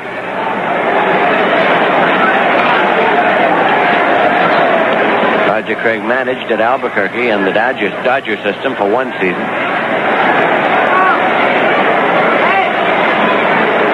1-2 delivery. Curveball, and it misses, so it's 2-2. Ted Martinez is on deck.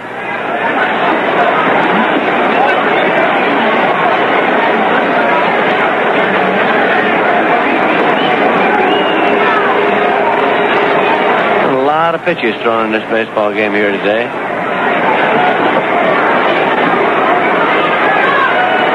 Gary Ross with a runner going. Here's a swing and a high pop to left center field. Leron Lee flips the glasses. He's coming up. Makes the catch as Fregosi retreats, actually running backwards to first base. They had him moving on the pitch. 2 men out. Martinez coming up. Had a base hit and grounded into a force play. Martinez is a right-hand batter. The Mets are leading 2-0. They're batting in the bottom of the fifth. First game of a doubleheader.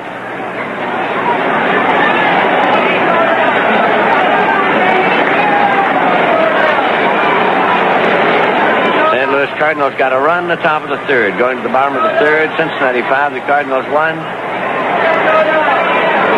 This pitch in for a call strike. Lowell Palmer has to leave Scipio Spinks on the mound in the third inning for St. Louis Cardinals. Ross Grimsley's going for Cincinnati. That's the only other afternoon game in the National League. Strike one pitch, swung on line into left field, and it is in there for a base hit, and it is by Leron Lee. He gets a glove on it, now retrieves it, and moving on to third is Fregosi. And Martinez goes to second and is safe. Martinez got within about 30 feet of second base and suddenly came to a stop. By that time, shortstop Enzo Hernandez had the relay. And Martinez was somewhat surprised, apparently, then made the dash on in, hit the dirt, and was in safely. Leron Lee slipped down in the damp outfield. It was a line shot as he got up close to it. He slipped down, and he did manage to get a glove on it to keep it from going by. The official score says make it a single and an error on the shortstop. That would presumably be for holding on to the ball as he got the relay. Here's a pitch outside as Duffy Dyer is being intentionally walked with first base open. Bob Skinner is running the Padre club now, so this is his decision. With Seaver on deck, the number 8 batter, Dyer, is being intentionally walked.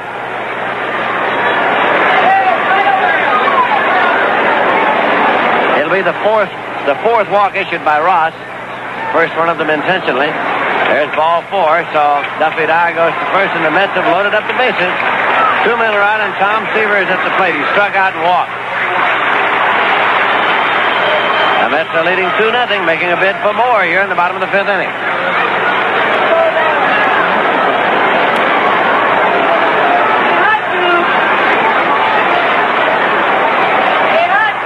Gary Ross works straight away to the right-hand batter, and it's high for a ball. Well, these Met fans saw 2 runs walked in earlier by Clay Kirby. So when the first ball comes in high to Seaver with the bases loaded here.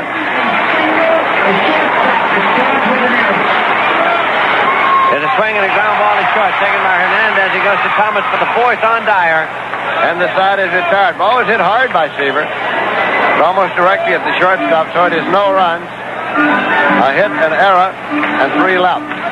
The end of 5 innings, the score is the Mets 2, the Padres nothing. Now, here are the bunkers. Gene Stapleton and Carol O'Connor. The house we liked the best wasn't the one we ended up buying. It was beautiful on the outside, but we found out that there were terrible termites everywhere. It would have cost us thousands of dollars to really get the house in shape. That's right, and we didn't figure on all the increases in property tax, maintenance, and other expenses. But we went to HUG and got some very good advice. Yeah, we were pretty lucky, weren't we, Archie? Lucky? No, Edith. We wasn't lucky. We were smart. I know some people who never got as serious as us about buying a home. They've been having headaches ever since. Buying a home is a big deal. Learn about house hunting, property inspection, FHA-insured loans, and the responsibilities of ownership in a free booklet called The Wise Home Buying Guidebook. Write HUD, Department HB, Washington, D.C.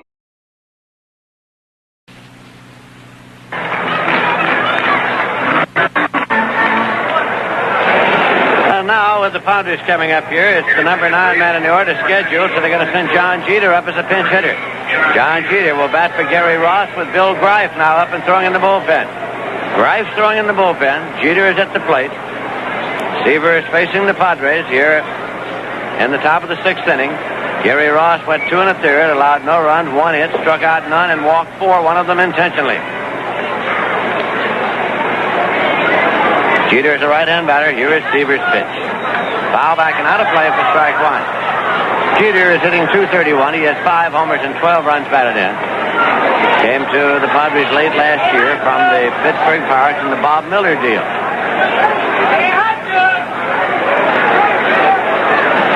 Here's Seaver's strike 1 delivery. Misses outside, so it's 1-1. Today's baseball quiz has been posted. Only 3 players in the history of the National League have belted more than 51 home runs in one season. Can you name them? Now the pitch fouled off and out of play. It's a breaking pitch. Only 3 players in the history of the National League have belted more than 51 home runs in one season. Can you name them?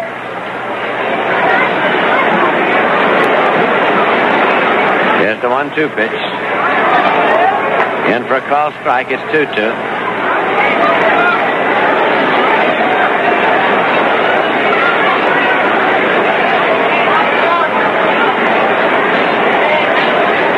Seaver offers 2-2. Swung on and missed. Struck him out. Strikeout number 7. 1 away with the Padres batting in the 6th inning, and Darrell Thomas is coming up. He has gone 0 for 2. Bill Greif continues throwing down there in the bullpen, so apparently he will be the pitcher for the Padres when the Mets come up in the bottom of the 6th inning. The Mets are leading here by a score of 2-0. Seaver's pitch to Thomas. Bunted up the third baseline, and it's taken by Fregosi. The throw on in time. He's out. As Thomas laid the ball down, and Fregosi came in charged up and over in time. 2 away, Dave Roberts is the batter. Grounded out and popped out 0 for 2. A fellow from the University of Oregon.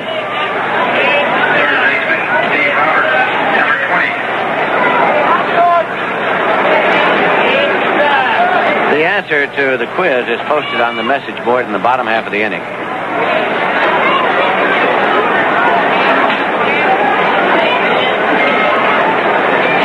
Now the pitch to the right-hand batter. Swung on and missed. It's strike 1.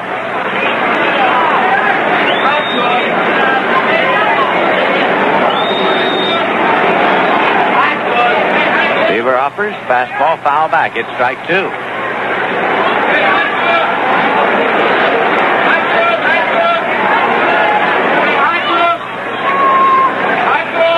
Duffy Dyer flashes a sign. Seaver's 2-strike delivery to young Dave Roberts. Fastball a little low. It's 1-2.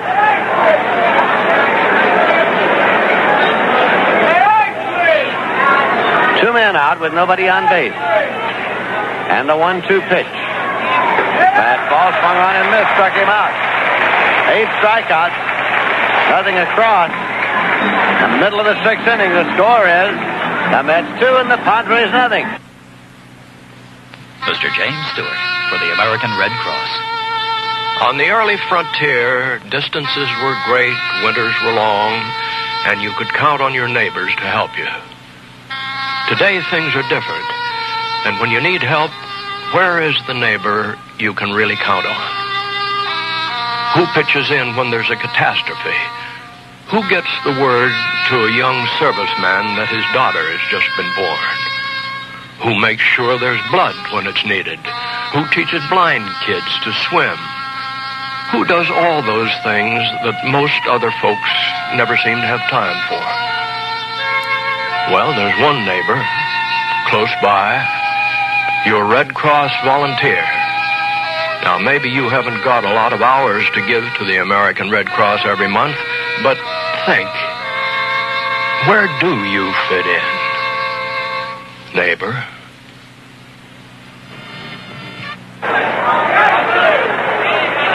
Bill Greif is the pitcher. He is coming in for his 19th appearance. He has a record of 3 wins and 11 losses. He has lost his last 8 decisions. Greif was in a starting role earlier, but went to the bullpen on the 26th of June and has been there since. He defeated Seaver back on the 6th day of May. He worked 7 1/3 on that occasion and gave up 2 runs on 5 hits.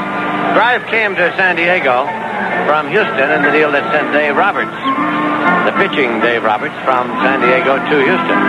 So Greif is working in relief of Gary Ross now, who worked 2 1/3, allowed no runs, 1 hit, struck out none, and walked 4, one of them intentionally. Tom Seaver, through 6 innings, has not allowed a base hit to the San Diego Padres. Seaver has struck out 8 and walked 2 during his first 6 innings. The only 2 base runners the Padres have had were put on in the top of the 4th inning. Leron Lee and Nate Colbert, who walked, and now Willie Mays is up for the Mets here in the bottom of the 6th.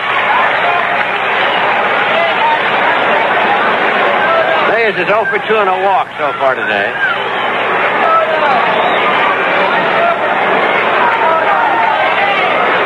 And the pitch outside. The answer to the baseball quiz: of the 3 players in National League history to hit more than 51 homers in one season, 2 are now Mets. The Cubs' Hack Wilson hit 56 in 1939, while Ralph Kiner hit 54 for the 1949 Bucks, and Willie Mays dropped 52 for the Giants in 1965. Here's a swing and a miss. It's 1-1 to Willie Mays. Willie's top home run production, 52 in 1965. For the San Francisco Giants. There's a curveball in for a called strike. 1-2.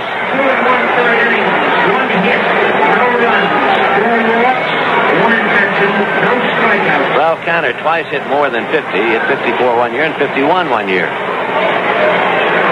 The breaking pitch misses low and away, so it's 2 balls and 2 strikes to Mays with Bud Harrelson on deck. The Mets are leading the Padres 2-0, and this is the first game of a July 4th doubleheader at Shea Stadium in New York. 2-2 pitch. Swung on and hit in the air down the right field line, a foul ball out of play. So the count holds at 2-2.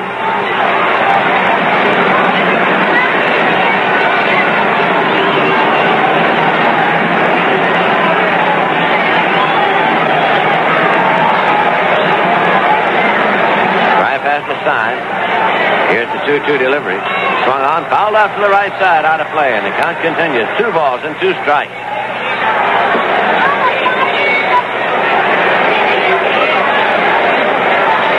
Greif has walked down to the infield grass now to rub up the ball.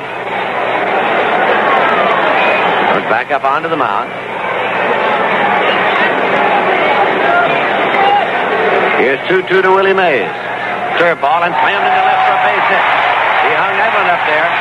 Picked up by Leron Lee and played back in. Mays has a leadoff single left here in the bottom of the 6th inning.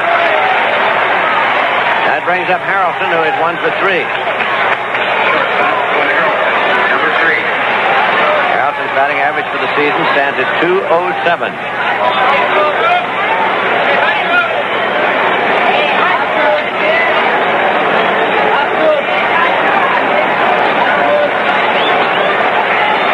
Greif bends forward to take his sign. Mays leading off the bag at first. There's a throw over. Mays is back safely. Nate Colbert, the first baseman, holding against the runner. Greif sets up now off the stretch, and here's the pitch. High and off the glove of catcher Perales coming back, and moving on to second is Mays. Takes a wide turn, comes to a skidding halt, goes back to second. Sliding as he does, Perales cut the throw loose to third base. As Willie Mays put it on a little for the holiday crowd here this afternoon. Willie took a wide turn. Down there in front of shortstop, he came to a skidding halt, dropped to one knee. And then when the throw went to third, he got up and retreated, sliding back into second. It's a pass ball charged against Corrales, allowing Mays to move up. Goes to 1-0 now. See how the Mets play. Do they leave the sacrifice on and move Mays to third? Here's the pitch, and Harrelson squares. Watches in there for a strike, and Harrelson spins around in the batter's box when the strike call is made. He is 1-1. He was around in bunting stance. Colbert stays on the grass at first base now. Third baseman Dave Roberts hangs around to cut out of the grass at third. Mays leads off the bag at second. This will be a 1-1 pitch. Harrelson squares. Bunts and misses. It's in there. Actually tipped it back into the glove of catcher Pat Corrales. Mark Mark Schaefer, Al Severinsen throwing in the bullpen now. Severinsen and Schaefer warming for the San Diego Padres. Greif is the third pitcher they've used. The pitcher of record is the starter, Clay Kirby. Harrelson looks to sign man. Eddie Yost to see if the bunt is still on. The count is 1 ball and 2 strikes, and at first base, Colbert has retreated now. Garrett's on deck. Here's the pitch, and inside to Harrelson. He was not bunting. He was ready to take the cut. So the count goes to 2 balls and 2 strikes.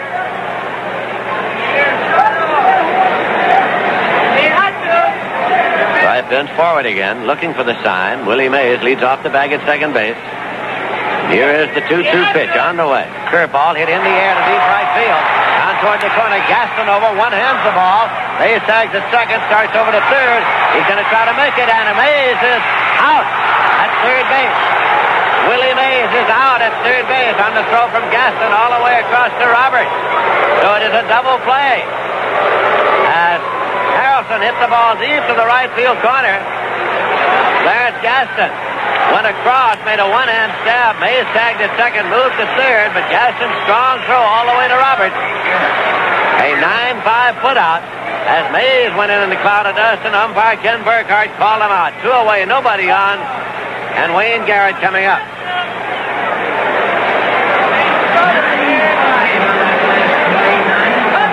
Garrett single walked and flied out so far, left-hand batter.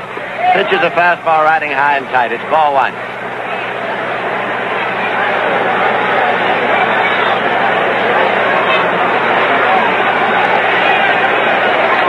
Now again, Bill Greif with the motion. That pitch is down to 5 for a called strike. It's 1-1.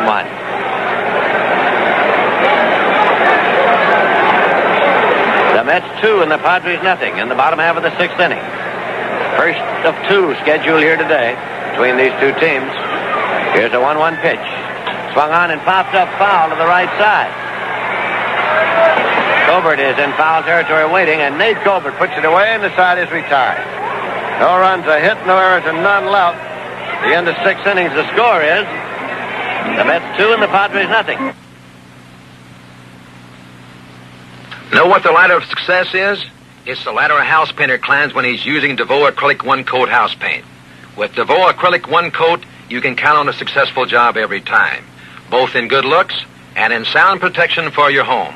What makes me so sure? Well, I've got 218 reasons, one for every year DeVoe's been in business. See your DeVoe dealer about Acrylic One Coat.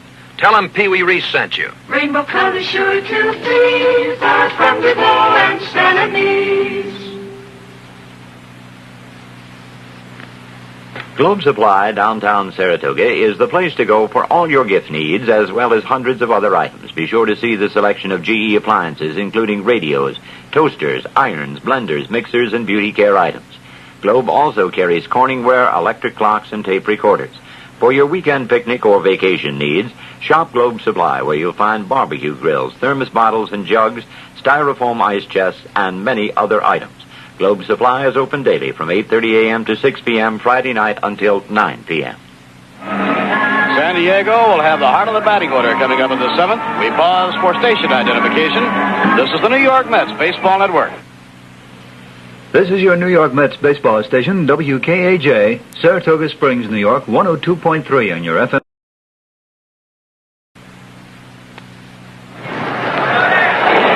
Leron Lee, who has been among the batting leaders of the National League all year long, leading off against Tom Seaver. Here's the pitch on the way. Outside, ball 1. Leron Lee has struck out and reached on a walk. He drew a walk with 2 outs and nobody on in the 4th inning. Nate Colbert is on deck, and then Clarence Gaston. Inside and low, Seaver behind, 2 balls and no strikes. Leron Lee is hitting at .309. 9 base hits, putting him up among the National League leaders. Left-hand batter waiting. The 2-0 delivery. Hit in the air to center field. It's deep. Back goes Willie Mays. Willie's under it. Makes the catch. And the crowd will be rising now with every out that Tom Seaver can post. The always dangerous Nate Colbert comes to bat. Colbert has struck out and reached on a walk. Leron Lee walked in the 4th inning, and Colbert walked in the 4th inning. They have been the only 2 Padres to reach base. The Mets lead 2-0. We're in the 7th. Here's the pitch on the way. And a strike on the outside corner. Nate Colbert has always been a particular nemesis of Tom Seaver's. Right-hand hitter with a world of power. They play him around the left. Foul ball, straight back. And the count is strike 2. Plate umpire Lee Wire throws the ball out to the mound that winds up on second base. 1 out and nobody on, top of the 7th inning. Behind Nate Colbert in the batting order, Clarence Gaston. Kyle Seaver checking with Duffy Dyer. Goes into his windup. The 2-strike delivery. Curve in the dirt. 1 ball, 2 strikes. Cincinnati leading St. Louis 6-1 at the end of 3.5 innings with Ross Grimsley pitching. Scipio Spinks was knocked out. The 1-2 delivery jams him. Way inside, 2-2 to Nate Colbert.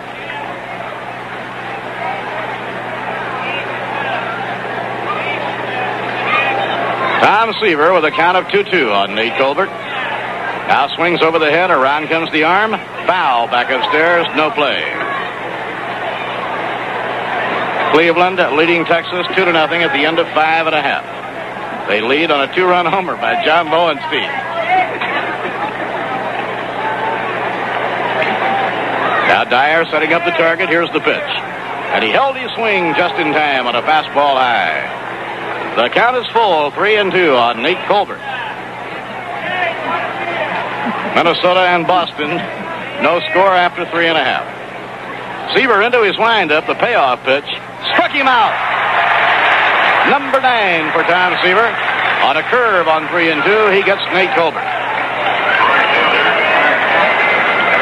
Clarence Gaston coming up. Gaston has been up twice been struck out.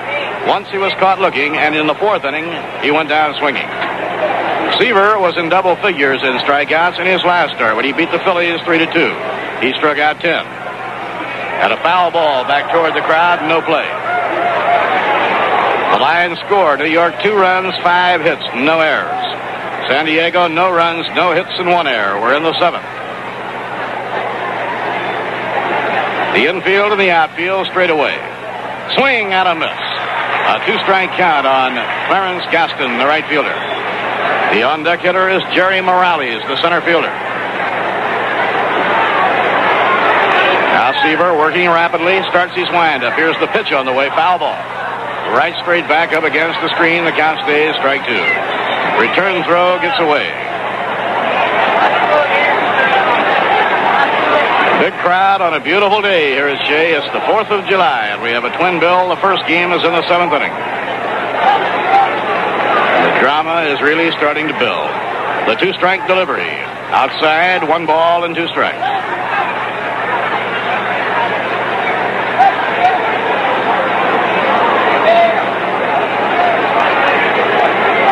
Up goes the leg. Around comes the arm. Swing and a miss. He struck him out. Hard slider way outside. Gaston badly fooled. Seaver getting a standing ovation as he comes off the mound. That is his 10th strikeout. No runs, no hits, no errors, and none left on. At the end of 6.5 innings, the New York Mets 2, the San Diego Padres nothing. Hello, this is Warrant Officer Brian Fuller of the Glens Falls Composite Squadron Civil Air Patrol. Did you know that the Civil Air Patrol is now in its 3rd decade of service to the nation? And did you know that the local Civil Air Patrol has openings now for boys and girls 13 to 18 still in school for the cadet program? Many instructional programs are available covering a wide variety of subjects such as aerospace education, navigation and weather, first aid instruction, and even obtaining an FAA private pilot's license if you qualify. Men and women over 18 are also needed for the senior member program in such areas as youth counseling, communications, ground search and rescue operations, air observer, and others. If you have a special skill, many programs need qualified instructors. For further information, attend any Monday night meeting at 7 p.m. at the Warren County Municipal Center, just north of Glens Falls on Route 9. Or write to me, Warrant Officer Brian Fuller, RD2, Box 34, Gansford.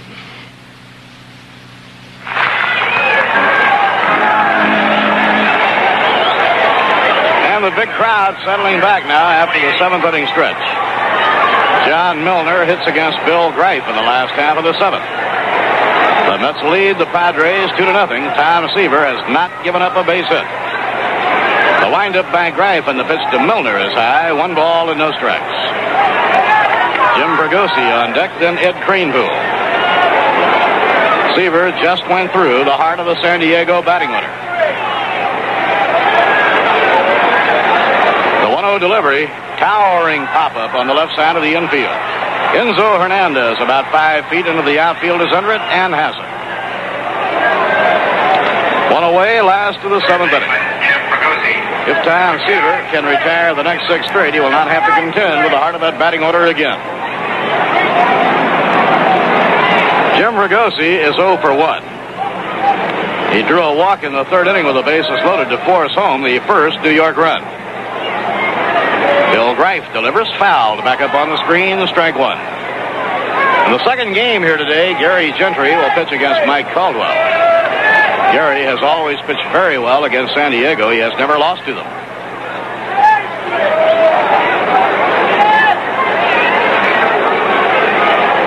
Tall, rangy Bill Greif pitching in relief. Third San Diego pitcher. And a change that's inside to Fregosi. 1 ball and 1 strike. Mets have had only 5 hits, and they've been widely scattered, never more than 1 in any inning. New York scored twice back in the third when Clay Kirby walked 4 in a row. And a fastball over the outside corner, 1 ball and 2 strikes. Fregosi arguing a point with Lee Wire.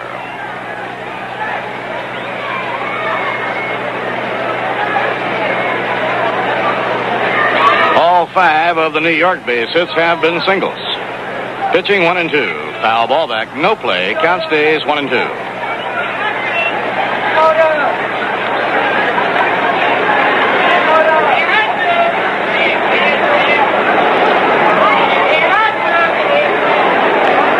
1-2 delivery.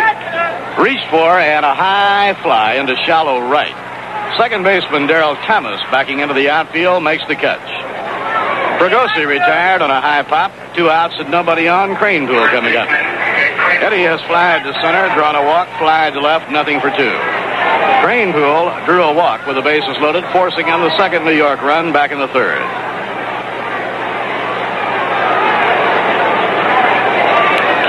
And a ground ball hit right at the second baseman Darrell Thomas. He snaps the throw to Nate Colbert.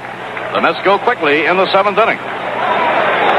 No runs, no hits, no errors, and none left on. So at the end of 7, the New York Mets 2 and the San Diego Padres nothing.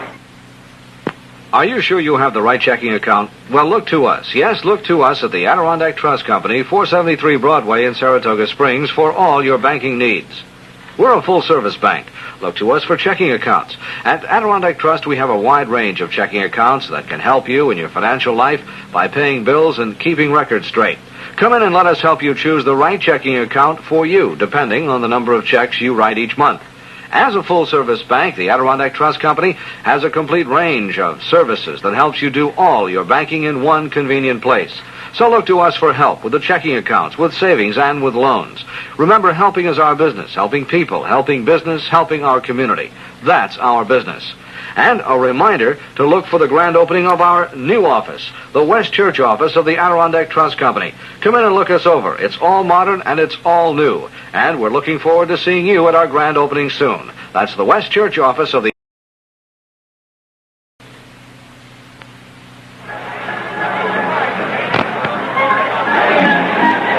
We go to the 8th inning. New York leading San Diego 2-0. And all of the attention here at Shea Stadium is focused on George Thomas Seaver. The Padres, over the first 7 innings, no runs and no hits. The center fielder, Jerry Morales, who bats right-handed, leads off against Tom Seaver in the top of the 8th inning. Morales has popped to second, bounced out to short. Kurt Bleffery has come out on deck as a pinch hitter. And Seaver's delivery, a high fly ball hit to left center field. Milner moving over, he's under it, and he makes the catch.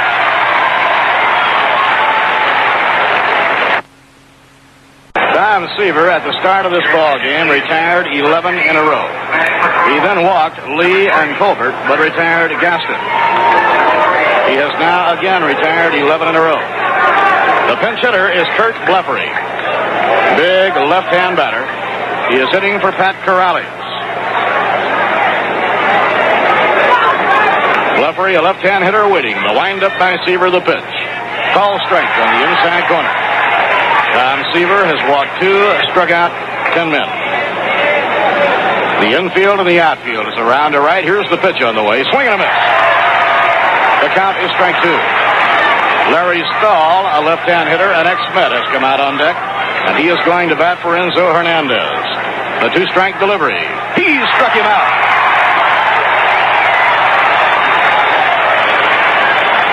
The 11th strikeout for Tom Seaver, and he got Bleffery on 3 pitches.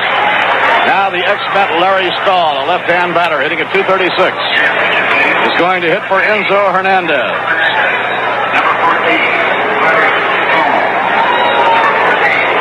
Warm-up action in the Padre bullpen.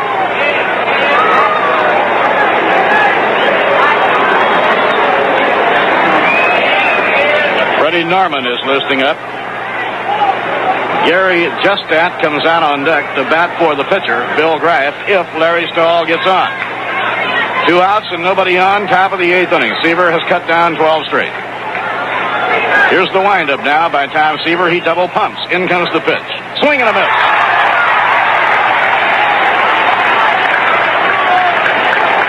Tom going with his fastball.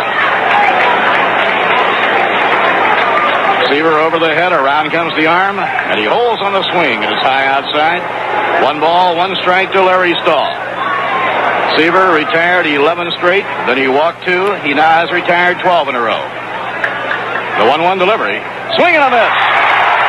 Blazing fastball by Tom Seaver. 1 ball and 2 strikes.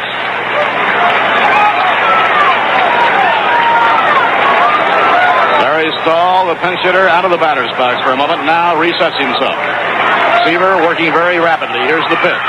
Inside and low. It's 2 balls and 2 strikes. Duffy Dyer, keeping the tempo moving, returns the ball quickly to the mound. When Seaver is in that good groove, he works in a hurry. The outfield with Willie Mays swings to right. Now the pitch on the way. Foul ball back toward the press level. No play. He went after a curveball.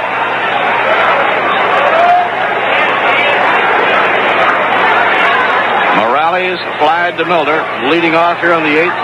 Bleffery, the pinch hitter, struck out. The count 2-2 on Larry Stahl. Here's the pitch on the way. Low and inside, ball 3. First time in several innings the Seaver has gone to a full count.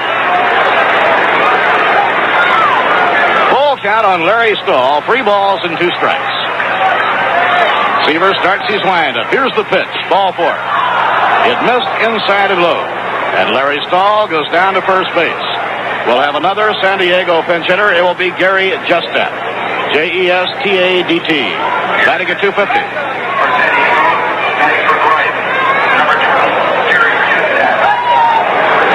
Third walk given up by Tom Seaver. He had retired 12 San Diego batters in a row. Now he contends with a right-hand hitter, Gary Justat, hitting at 250. Working from the stretch, Seaver delivers. Ball 1, outside and low. In the infield, the Mets are straight away. Now Tom Seaver's closest friend, roommate on the road, Buddy Harrelson, yells into him, slow down, take it easy. The pitch to Justat, down the middle, a call strike, 1 ball and 1 strike. If Seaver gets by Justat, in the 9th inning, he'll have Darrell Thomas, Dave Robertson, Leron Lee coming up. The 1-1 delivery, hit late and foul, back toward the crowd. It is 1 ball, 2 strikes. Seaver has walked 3, fanned 11. Wayne Garrett shading toward the middle of the diamond at his second base position. Pitching 1 and 2, way up high. Good grab by Duffy Dyer. The Padres have had 3 base runners. Now Seaver wants to break the tension a bit, and he walks down off the mound and turns his back to the plate. Comes back up, toes the pitching slab, and looks in to read Duffy Dyer. Pitching 2 and 2. And a foul ball down the right field line. Coming over for it is Ed Kranepool. No play. It lands in the crowd beyond the reach of Eddie Kranepool.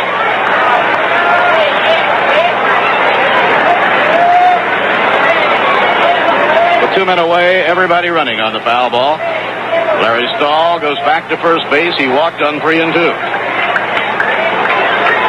The count stays at 2 balls and 2 strikes on the pinch batter, Gary Justat.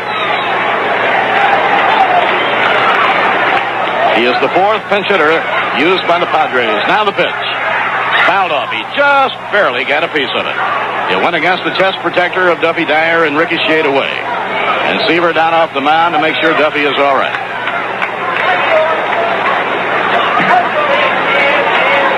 The leadoff batter, Darrell Thomas, who twice in 3 times at bat has tried to bunt his way on, is waiting on deck.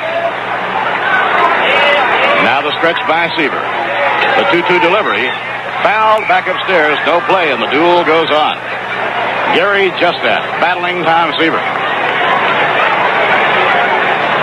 Little Fred Norman, a left-hander who had 3 shutouts in a row early in the season, is warming up in the San Diego bullpen. The bullpen is quiet for New York, but there's a lot of pacing out there as they sweat it out. Now Seaver in the set position. The 2-2 pitch. Fouled again. Back upstairs. No play, and we continue on.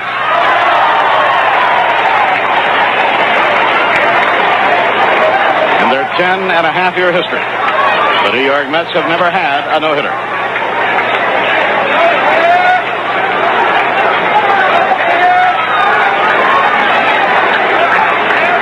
Seaver again eyes the runner. Here's the pitch. Ball 3, high and inside. So Seaver, perhaps feeling the tension, has now gone 3 and 2 for the second batter in a row. Cranepool is not holding against Stahl. He will be running. There he goes. Here's the pitch. Foul ball. Back, no play. Seaver has had so much velocity on his fastball today. We have had many foul balls coming straight back up. Willie Mays leaning a couple of strides to right center against the right-hand batter, Gary Justat. Stahl leading away, and there he goes, the pitch. Fouled off. He took a half swing just trying to stay alive and fouled it off. And that might have been ball 4 had he laid off. So Tom Seaver working very hard here in the 8th. 2 outs and 1 on. Larry Stahl on first. 3 and 2 again on Gary Justat. Here's the stretch. Now the pitch by Seaver, ball 4. For the second time today, Tom has walked 2 men in a row. Justat earned that walk. He fouled off about 5 pitches to get it.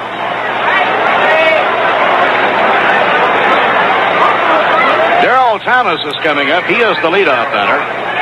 Has gone 0 for 3. Twice has tried to bunt for a base hit. Almost pulled it off in the 6th inning. A good play by Jim Fergosi. Nailed him at first base. He is a left-hand hitter batting out of a crouch. 2 men are on base. The pitch on the way. Swing and a miss. Strike 1. Seaver throwing smoke to the left-hand hitter, Darrell Thomas. Dave Roberts, the third baseman, on deck, and then the Padres' leading hitter, Leron Lee. Once again, Seaver up in pitching position. Around comes the arm. Strike 2 call.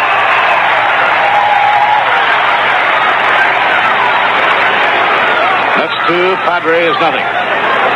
This is the top of the 8th inning. 2 outs and 2 on. Seaver retired the first 2, walked the next 2. And the 2-strike delivery inside and low. A beautiful save by Duffy Dyer. Beautiful play behind the plate by Duffy. That could have been a wild pitch. Seaver trying to get too much on that curveball. Pulling down too hard. Duffy had to dive into the legs of the batter to come up with it.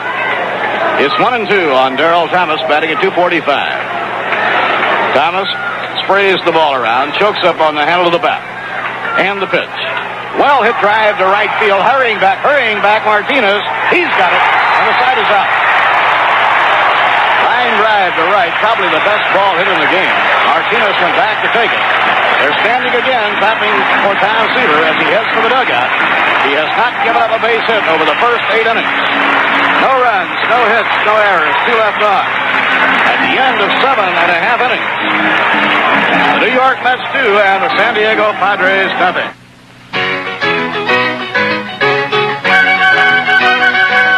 If you're gonna throw a party, throw it right. If you're gonna throw a party, throw it right.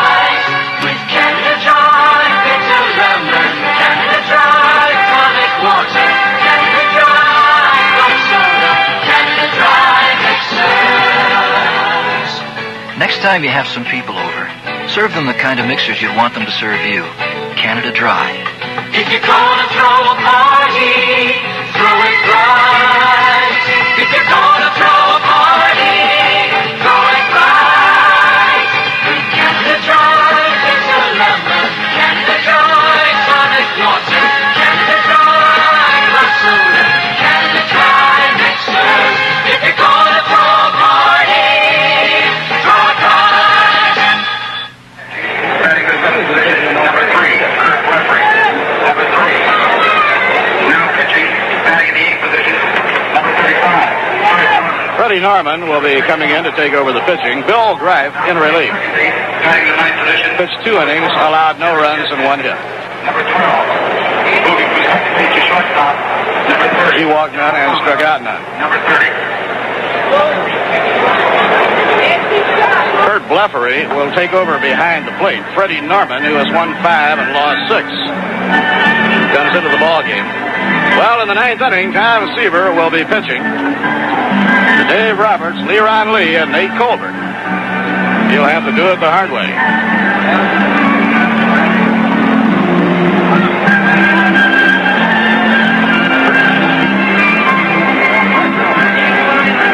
For New York, it'll be Teddy Martinez, Duffy Dyer, and Tom Seaver coming up.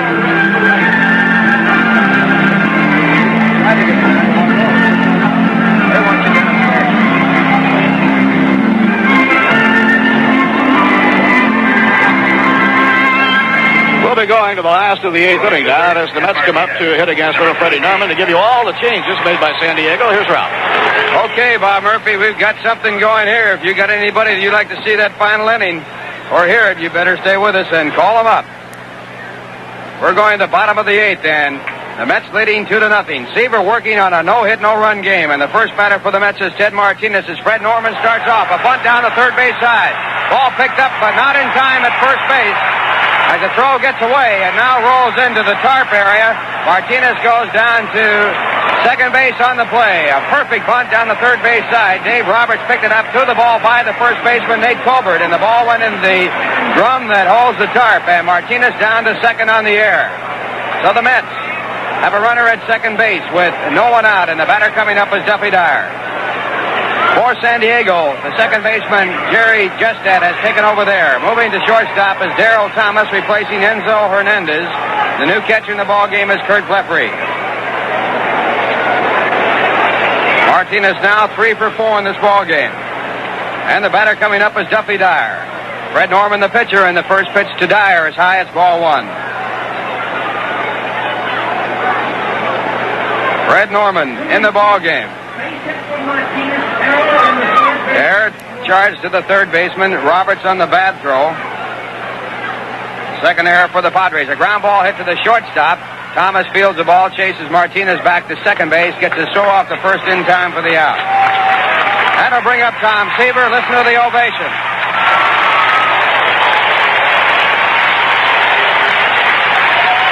Tom Seaver getting a standing ovation. He has a no-hit, no-run game going.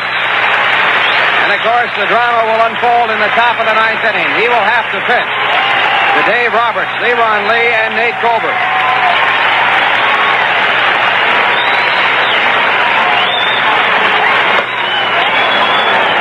So on the 4th of July, fantastic ball game. The first pitch is a curveball, swung on and missed at strike 1. Seaver, of course, only leading by 2 runs, but he would like to protect all the energy that he can for that last inning. Here goes a runner, stealing third. The pitch is taken, and it's ball 4. And Martinez steals third base, his second stolen base of the year.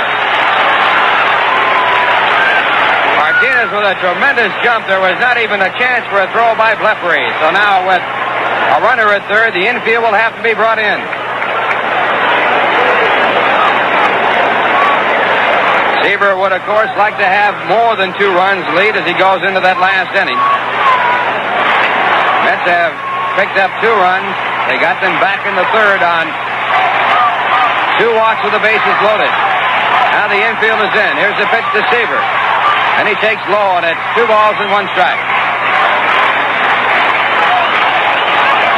Fred Norman with a record of 5 and 6. He is making his 19th appearance. Throws a screwball along with a curve and fastball. And the drama unfolding here. Here's a pitch to Seaver. He hits it foul into the stands on the first base side. The count, 2 balls, 2 strikes.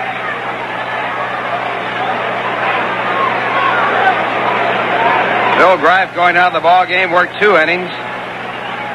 Gave up 1 base hit, allowed no runs. It took a spectacular play by the right fielder, Clarence Gaston, to get him out of a jam in the 6th inning.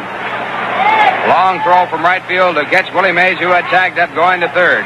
After catching the outfield, a high pitch almost over the head of the catcher, Bleffery, at 3-2.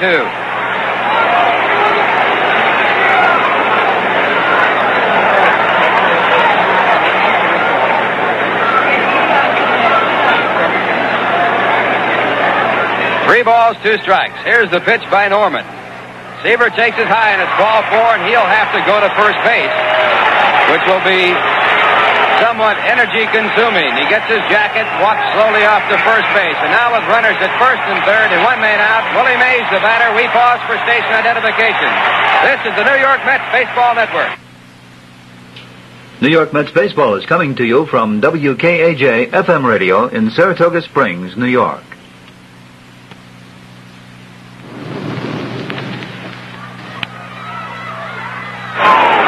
Ralph Kiner, along with Lindsey Nelson and Bob Murphy from Shea Stadium. The Mets leading 2-0 with runners at first and third, 1 man out.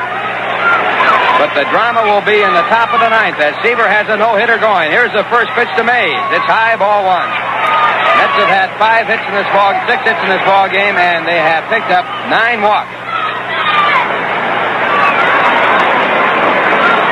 In the bullpen, Al Severin, the right-hander, and Mark Schaefer. Next pitch to Mays is high.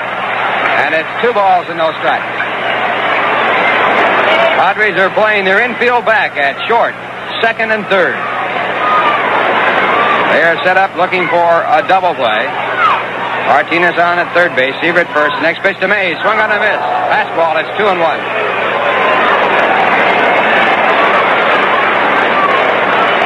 Mays has a base hit and 3 times up in this game. He also has walked. Now Fred Norman with his next delivery. Mays takes it high. It's ball 3. 3 balls, 1 strike.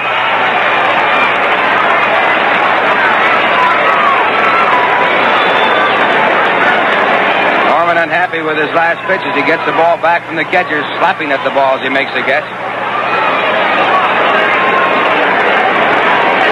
Now the signs are out. And at 3-1, the pitch to Mays. It is over the inside corner. He takes it for a called strike 2. And that fills the count out at 3-2.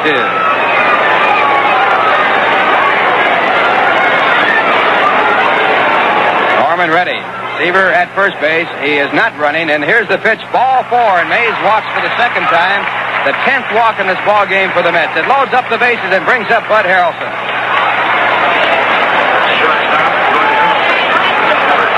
Bud has a single and 4 times up.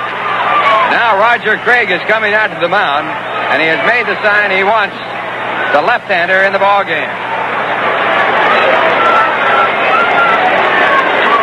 Left-hander Mark Schaefer is called in the ball game. He is making his 19th appearance. They have all been in relief. He has been against the Mets 2 times, working a total of 1 1/3 innings, giving up 1 hit, allowing no runs. He has no record for the season. So we have a break here as we wait for Mark Schaefer to come in the ball game. He will be the 5th pitcher used by the San Diego Padres. So while we do have a few moments, we'll give you the schedule of the National League. 1 game in progress besides right here at Shea. At the end of 5, it's Cincinnati 6, St. Louis 1. Scipio Spink started for the Cardinals. They had won 7 in a row, 14 of their last 15. He was knocked out of the box in the 3rd. Grimsley still in for Cincinnati. On the schedule, the Cubs at Atlanta for a doubleheader. Dodgers at Montreal, San Francisco at Philadelphia, and Pittsburgh against Houston. The Mets a game and a half back of the first place Pittsburgh Pirates in the Eastern Division. In the American League, the Yankees have a night game. They've won 5 straight. They'll be playing the Western Division leader of the American League, Oakland. Oakland at this point with a 4-game lead over the Chicago White Sox. At the end of 6 1/2 innings, Cleveland 2, the Texas Rangers nothing. Rich Hand started for Texas. Paul Lindblad relieved him in the 7th inning. Mike Kilkenny going for Cleveland. He was relieved by Dick Tidrow in the 3rd. John Lawrence in a home run. The end of 5 1/2 innings. Boston won, Minnesota nothing. Ray Corbin against Lynn McLaughlin. Baltimore tied now with Detroit, scheduled to play the White Sox in the night game. Detroit scheduled to play Kansas City at night, and Milwaukee scheduled to play California at night. So Seaver, who had gone to the dugout, now slowly walks out to second base. And he's got a lot of time to think about that 9th inning. Schaefer has an earned run average of 4.50. This is his 18th, make it 19th appearance.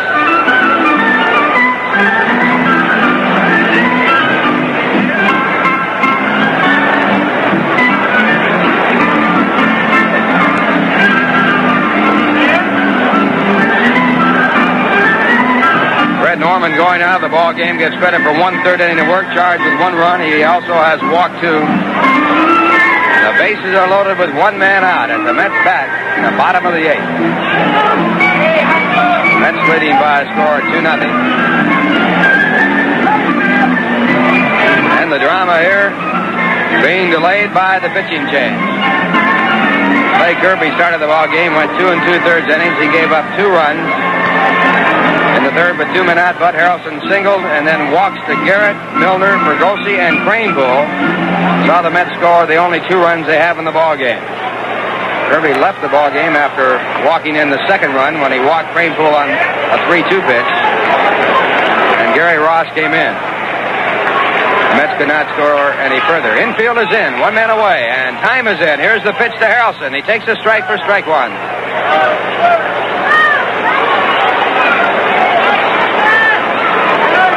Harrelson drove one to the right field corner that was caught in the 6th. Turned into a double play as Clarence Gaston made a catch and fantastic throw Mays out going from 2nd to 3rd. Here's a pitch back to the plate. Hit hard right at the second baseman.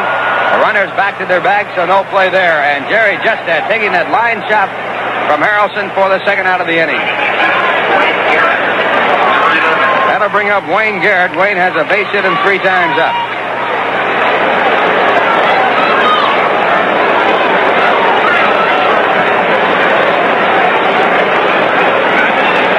A left-hand batter. The infield now dropping back with 2 men out. Martinez on at 3rd. Seaver at second base. Mays at 1st. And the pitch. Garrett hits a looper out to shallow right and might drop in. Coming on is Gaston. He's going to get to it, and he makes the catch as Seaver rounds 3rd and is held up by Eddie Owens. So the inning over, and we have the top of the 9th to go. A no-hitter in the process in the inning for the Mets. No runs, 1 hit. There was 1 error. 2 walks and 3 men left on.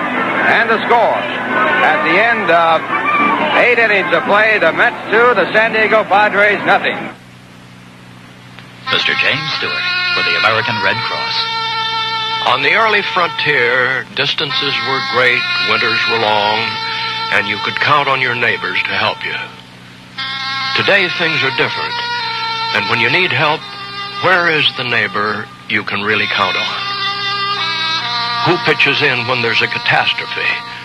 Who gets the word to a young serviceman that his daughter has just been born? Who makes sure there's blood when it's needed? Who teaches blind kids to swim? Who does all those things that most other folks never seem to have time for? Well, there's one neighbor close by, your Red Cross volunteer. Now, maybe you haven't got a lot of hours to give to the American Red Cross every month, but think, where do you fit in, neighbor?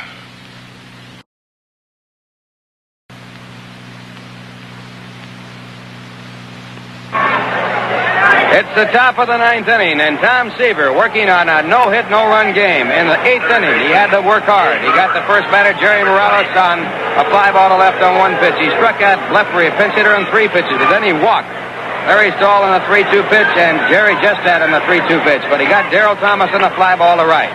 Here in the 9th inning, it'll be Dave Roberts, Leron Lee, and Nate Colbert as his 3 batters that he has to retire to pitch the first no-hit, no-run game for a Met. And the first pitch to Dave Roberts is hit foul back into the stands, out of play. Roberts is 0 for 3. Seaver starting off with a fastball, getting the strike.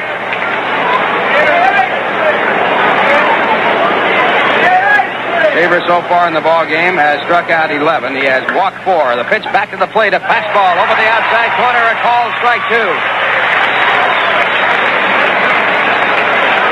Roberts was struck out his last time up on a high fastball. Seaver ready, and the 2-strike delivery. It is grounded slowly out to second base. Garrett fields the ball, throws the first one away. Tom Seaver against the Chicago Cubs went 8 1/3 innings with a perfect no-hit, no-run game. It was spoiled on a single to left field by Jerry Qualls. Little known, Jerry Qualls singled to left field to break up his bid for a perfect no-hit, no-run game. Now Seaver with one away in the 9th, and the batter coming up is Leron Lee, a real tough man. Make it Jimmy Qualls, and Qualls now playing in Japan. Here's the pitch to Lee. It's a blue pit base hit to center field. A broken bat base hit into center field, and Seaver's no-hit game goes out the window. So Seaver once again has gone 8 1/3 innings. He still gets a hand from the fans here who were on the edge of their seat. Ball off the hands into center field for the first base hit for the Padres, and listen to the ovations for Tom Seaver. That brings up Nate Colbert. Colbert has struck out twice and walked, and of course he is a dangerous man, and the Padres have the tying run at the plate. Here's the pitch. It is a fastball over a called strike. Once again, Seaver coming close, but not being able to get the break for the base hit. It was not hit hard. A broken bat single to center. No question about it. Slider back for a strike, and strike 2. Doug McGraw is loosening up in the bullpen for the Mets. Seaver now with a 2-strike count, working to Colbert. Here's the pitch. It is a slider outside. 1 ball and 2 strikes.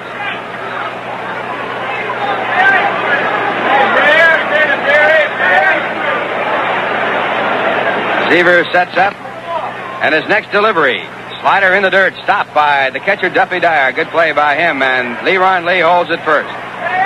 Lee, one of the tough hitters for the Padres, batting at .308. He had, in his last time up on a 2-0 fastball, hit a fly to deep center. He walked in the 4th, was struck out in the 1st. But a base hit to spoil a no-hitter for Tom Seaver here with 1 out in the 9th inning. Now at 2-2. Seaver's pitch. It is hit hard to the shortstop. Should be 2. Over to second in time. A double play, and the Mets win the ball game. The Mets win the first game of the doubleheader on the double play by Harrelson. Seaver loses the no-hitter, but picks up his 11th win as the Mets win by a score of 2-0. In the inning, no runs, the only hit of the ball game, no errors, and no one left on base. That was the 4th one-hit ball game for Seaver in his career. He has never pitched a no-hitter, and the final score: the Mets 2, the Padres nothing. Head for Lake Lonely and the Club Circle Restaurant and Motel. Like a horse and carriage, the races followed by the Club Circle go together. Lunch, dinner, or maybe just a little snack of cheese and crackers or clams, steamed or on the half shell. You'll find the atmosphere most relaxing at the Club Circle Restaurant and Motel, out Crescent Avenue on Lake Lonely. Come as you are.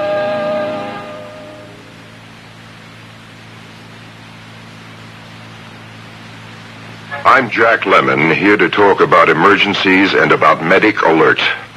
The Medic Alert emblem is an internationally recognized sign of serious medical problem or acute allergy, and it should be worn as a bracelet or neck tag by everyone who needs it, and that's very possibly someone in your family. If you need it, wear it. If you see it worn by someone who needs help, call Medic Alert, Turlock, California. For further information and for application, write Medic Alert, Turlock, California.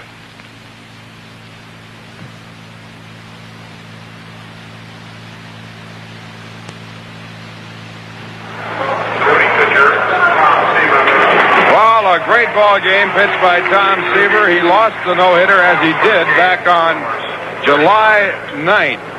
In 1969, when Jimmy Qualls singled to left field with 1 out in the 9th inning. That time it was a perfect game that Seaver was working on. He has written a book titled The Perfect Game. And here today with 1 man out of the 9th inning, the same situation. Leron Lee with a broken bat base hit to center field.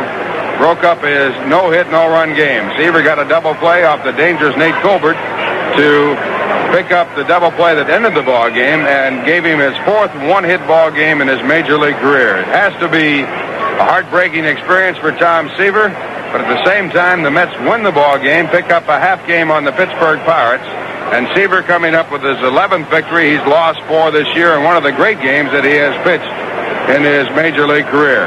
The Mets got the only runs in the ball game in the third inning when 2 men out, Bud Harrelson singled to left center field, stole second base. Wayne Garrett worked out a walk and a 3-2 pitch off starting pitcher Clay Kirby. And with runners at first and second, John Milner walked in a 3-1 pitch to load up the bases.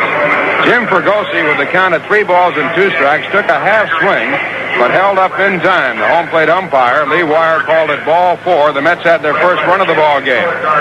He was supported by first base umpire Andy Olson in his call, and Don Zimmer coming out to protest, and a hard, long protest was ejected from the ball game.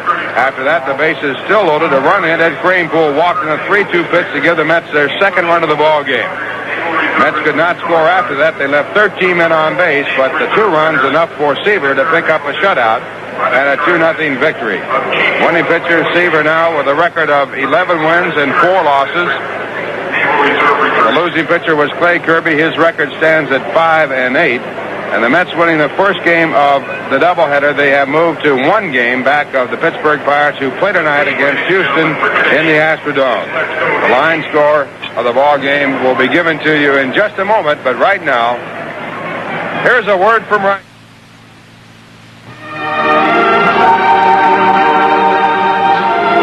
This is Bing Crosby about a very painful subject, arthritis.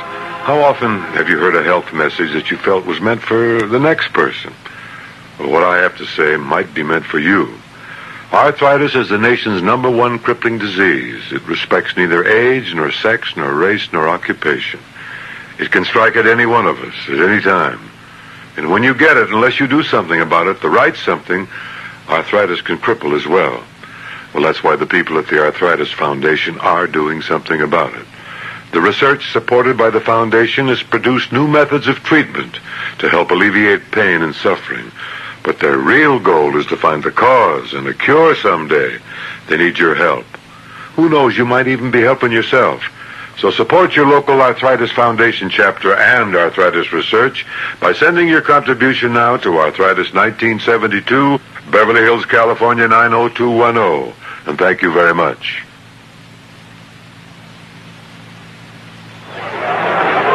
Well, the New York Mets won their 43rd ball game, and they now have lost 27 for a 1-game deficit to the Pittsburgh Pirates. The Padres in losing now with a record of 24-47.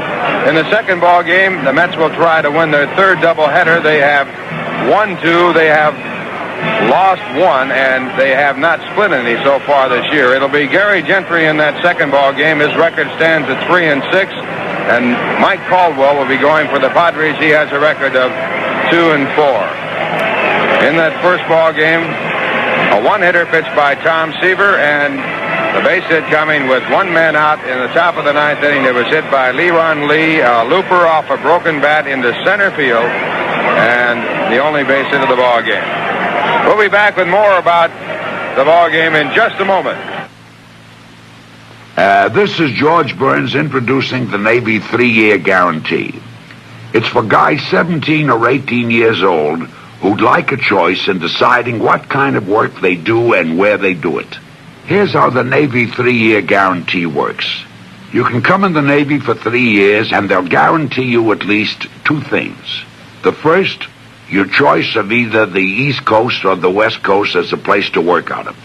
And second, your choice of sea duty, which means you'll be seeing a lot of the oceans of this world. Or work as an airman recruit, which means you'll be seeing a lot of airplanes. Maybe even be on an aircraft carrier. Now, where else could a guy your age get a deal like this? For only a 3-year commitment. Certainly not in private industry. You know you should see your Navy man soon. He'll tell you if you qualify for the Navy 3-year guarantee.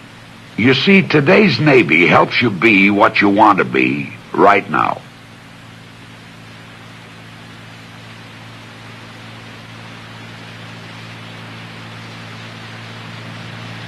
It's a fantastic ball game, and losing on a base hit, the no-hitter, with one man out in the ninth inning. In the second ball game, as we mentioned, Gary Gentry will be going against Mike Caldwell, and the Mets, if they can win two, and the Pirates lose, will be in a virtual tie for first place. The line score of the ball game, the Mets 2 runs, 6 hits, no errors, 13 men left on base. The Padres no runs, 1 hit, 2 errors, and 4 men left on. We'll be with you in about 20 minutes for the second ball game when the Mets meet the Padres. The final score again, the Mets 2, the Padres nothing.